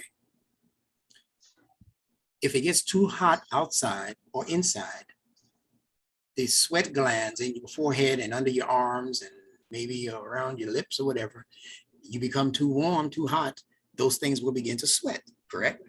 Yes. That's happening instinctively. You agree? Yes. All right. That is your default setting for when it gets very hot. Your instincts, regardless of what you think, your instincts will kick in and say, this person needs to be cooled off. So I'm going to put some sweat on the forehead. I'm going to put some, sweaty palms. They're nervous. I'm going to make their palms sweaty. So bring it to their attention. In other words, that's what the fitra is designed to do. And that's what your instincts are designed to do. That's the serpent speaking to Eve.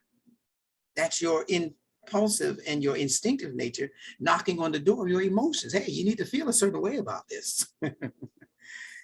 Right?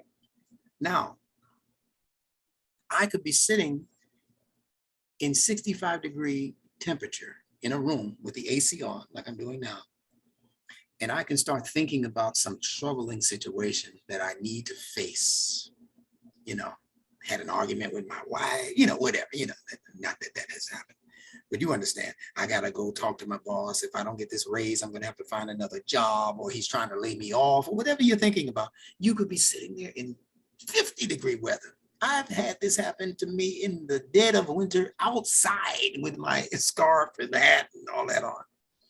Start thinking about something that caused fear and anxiety. And in all of that cold degreed weather, I start sweating. That ever happen to you? Yes. Yeah. That's your instinctive drive operating in the upper consciousness of your mind, meaning you can control that if you can control the fear and the anxiety. On the faithful shall be no fear, nor shall they grieve. It's talking to you about how to consciously control your lower instincts so that they don't become a burden on you.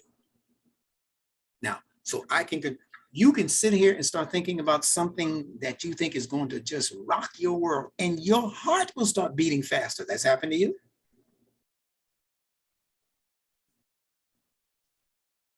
That's a question for you. Yes, yes. Of course, it's happened to everybody. Yes. But your heart beating is a part of your instinctive drive. It happens whether you're thinking about it or not. It happens in your sleep. Your heart is still beating, your blood is still flowing, but you can cause that heart to beat faster and even slower. If you're meditating, Yes. slow down that heart. You know this. So those instinctive impulses can be influenced by conscious mind thinking, by the conscious thinking. Yes. All right. So your instincts have two levels. And it's the two levels of your instincts that we're calling twins. They have twin, they operate as twins. And what is Meem that I didn't put in here as the third signature in the zodiac? Gemini. There you go. Now that makes all the sense in the world. Yes. Gemini, the twins. Those are your instinctive drives. And the instinctive drives operate all over your body and all throughout your life. That's why they're Gemini, they're Jinn. They have the Arabic letter Jinn, which means to just roam by foot, by car, vehicle, airplane, whatever. As long as your legs are continuing to move, that's what your instincts are doing. They'll trample you over if you let them, or they'll deliver you to your destination if you guide them. That's your instinctive drive. That's why they call them drives. They're supposed to be moving all the time. Okay? Okay. End of class. What did you think about that? I'll let you have the last word. So behold, Safa and Marwa are among the symbols of Allah. So if those who visit the house in the season or at other times should compass them round, it is no sin on them. And if anyone obeyeth his own impulse to good, be sure that Allah is he who recognizeth and knoweth. If anyone obeyeth his own impulse to good, in other words, submit to the instinctive drives. As long as those instincts are driving you to do good things, they were created for that. They were created for the prolonged and the longevity of your body, so that your mind will be given enough time to get itself together. So if you obey the impulses to do good, when you feed yourself, you're doing default. Good. The default. Yeah. When you breathe fresh air, you're doing good. You're obeying what your body needs. When you say things by thinking first before you spit them out, you're also obeying an instinct in you that says, I got in trouble before just blabbing stuff out and telling people stuff that wasn't their business.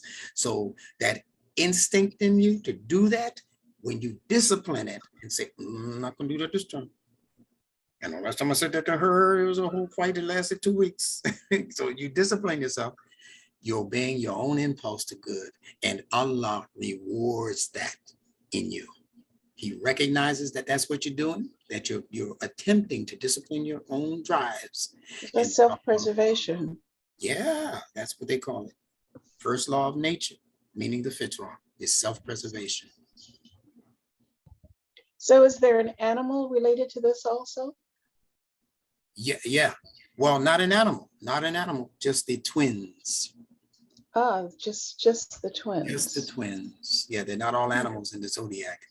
They are twin energies. They are Zawjain, complementary pairs. Okay. And these pairs, as in Safa and Marwa, are all throughout the Qur'an. We'll be getting into that this semester, number 19. So wherever you see these tools, when you see these tools show up like this, I'll give you just a quick, for instance, in another one, Allah says, and behold, when the two sons of Adam sinned, It's talking Gemini as a principle, not this foolishness they give us in the astrology books and all of that. Two little naked but babies in diapers or whatever, you know, and with arrows. No, that's all the mythologists, his mind or her mind doing that. This is real astrology, if you want to call it that. Safa. And the only way to figure out what these words mean in actual factual time is to study numetics. I haven't found a better method, because you have to study these letters. Safa, Marwa. You have to compare it with consonantally connected words. You have to look at English words like soft, where the T at the end of soft is a feminine T, just like we have in Arabic. So it's really soft. You have to compare it with words like Sufi. You've heard of Sufi? Yes. Okay, Safa, Sufi. There's a connection. Sift. You know how you sift ingredients through the sifter or the sieve? Yeah, so sieve. What is sieve? Sieve is when you put large particles of something in a sift or in a sieve, and you move it around so that the finer particles are the only particles that end up in the bowl, because you don't want the lumps. This is the science of numetics that opens up fields of understanding when it comes to reading the Qur'an, because it's talking about a process that Allah created to operate in you and me, right here and right in here. This is the sifter, the intellect. So what about Marwa? Marwa means the place of seeing, the place where vision develops. If you cannot discipline yourself enough to sift through information and only accept that which complements your life, and you let all of the big portions and the chunks of stuff that you know you can't digest, you can't even cook it, it's not supposed to be in part of the ingredients, you let that in, you'll never grow into insight.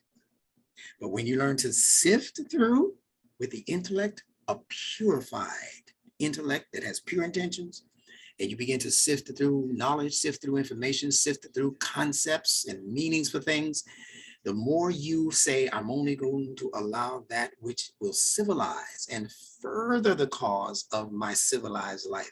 I'm only going to let that into my life. So I'm not going to let in gambling. I'm not going to let in smoking no herb. I'm not going to let in drinking no wine. See, that's sifting.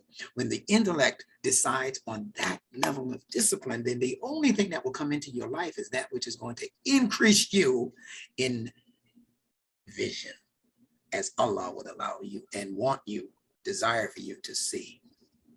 That's Marwa. That's why it comes second. It doesn't come, it's not Marwa wa Safa, it's Safa wa Marwa. So I'm assuming that this means that you go back and forth between one or the and the other, from the soft sifting place to the work involved in resolving the seeing place. Perfect Or explanation. the vision place. Would you say that that was? I would absolutely say that. Doesn't the person who's cooking in the kitchen, who's sifting and measuring stuff, and then they put it on the stove, what do? They have to go sit down, they look at a TV program, and then they say, oh, I got to go check the stove. Correct? Yeah. So after I have measured things that I want to be in the recipe or on the dinner table, I have to keep checking it. I have to keep looking at it. So, oh yeah, that's coming along beautifully. Oh boy, the rice, it needs more water. See, what's doing that? The marwa in you. The ingredients are right. The safa, you've been sifting and you put the right amount of rice, but you didn't put the right amount of water. So you have to keep checking it. That's how you have to do with your human life development. You have to keep checking on it. If you allow Adam to go to sleep, Adam can check on Eve, and therefore Eve gets absorbed by the serpent's intent. You have to keep checking on your children. How are they doing in school? They're not in 5th grade now, they're in 7th grade. What else is going on? They're getting older. The 12-year-old is coming into puberty. Are you checking on them? Are you treating them like they're still in 6th grade? Or instead of in high school? That's safa, sifting. And it doesn't apply to some age-old ritual in Mecca between two default hills. They're not even mountains. They're supposed to be mountains. How we end up with hills? How we end up with hills? Because people are lying to us. That's how. And Allah tells you right here that they're symbols of Allah. So why are you looking for them over there then? And then they connect it to Hagar, Hajar, and she's not in the Quran either. Where are they getting all of these characters from? Running back and forth, looking for water. That's right here. It's right here. Running back and forth between intellect and emotion, intellect and emotion, intellect and emotion. And what she was looking for was found at the heel of her baby. All of that is simple. It's beautiful when you understand it, but if you don't understand it and you're just accepting it as some literal thing that happened in history, some spooky thing, some miraculous thing, the greatest miracles are those which your rational mind can absorb and explain and understand. What good does Moses striking a rock and 12 springs, and what good does Moses' staff hitting the water, and as they say in the Bible, and the oceans parted in two? That was only, if it happened, which I know it didn't. But if it happened, that was only good for 5,000 years ago when it happened for him. How does that help you in 2022? Except that you read it to your family and see what Moses did. Okay, well, how does that? That's why Allah says in the Quran that he didn't give Muhammad any of those kinds of miracles. The only miracle is the Qur'an. They keep trying to tag miracles onto Muhammad the Prophet. The springs coming up out of between his fingers when he made wudu. Wudu, that ain't even in the Quran. We got a long train ahead of us, young lady. So that's all I'm going to say on that subject. I think that's enough. That's a lot. Say again? So it is, I said that is a lot. Yeah, it's a lot, but you can manage that. Inshallah. Yeah. Okay, so after this cooks, I believe all of the ingredients, we've sifted through a lot of stuff. Let it simmer. Yeah. And then by the time you get it, you'll be able to apply your Marwa touch and bring me back some insight. All right. Okay. Well, thank you again so much. Not a problem. Look into that issue with your computer. So it helps a lot. Yeah, I don't get that. You learn from looking at it. I think it's it must be a software, yeah, a Zoom software thing. Could be, but we'll practice next time to make sure that we get it right. If not, then we'll stick with it and do the best we can do like we did tonight, okay? Okay. All right. So with that said. All right. What if it, okay, you said that there were some books that needed to go with this next semester. Which ones were they? Yeah, the four birds. The four birds. Book on the book on the fours. I'll tell you, it's the 4 elements. I'm printing them up now. The 4 elements, the 4 rivers, and the 4 birds. Okay. And of course, the Nunetics book. I've got that. Yeah, and as we go further along, it'll be the N word also. Okay. Dealing with the English letter system. Okay. Okay. Those are 3 books. Were there 4? It was just 3? No, just those 3. Okay. And I only mentioned one, and that was the 4 birds. So okay, I'll let them know about the other 2. Okay. Which most people have already. I was trying to deal with books that most people already have. They may not have the book on 4, but that is one of the most profound books that Allah has blessed us to pen and publish. All right. Okay. Thank you so much. All right. This was a little dab, and as they say, a little dab will do you. You can handle it. All right. Okay. All right. Bismillah. I wish you could see my face now. All right. Oh, precious. I'm sure. Whatever, right, whatever that look is you're giving yourself, I'm sure it's precious. So preserve it. My regards to your family. Same on your side. We close with this dua. بسم الله الرحمن الرحيم ربنا آتنا في الدنيا حسنة وفي الآخرة حسنة وقنا عذاب النار.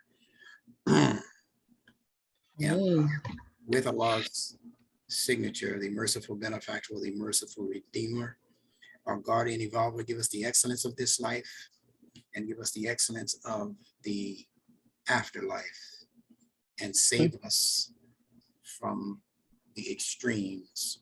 Save us from the extremes of our own passions, our own wily and undisciplined passions.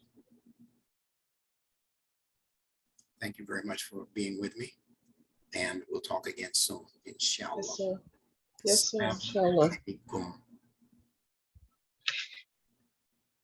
Salaam Alaykum. Wa alaikum assalam.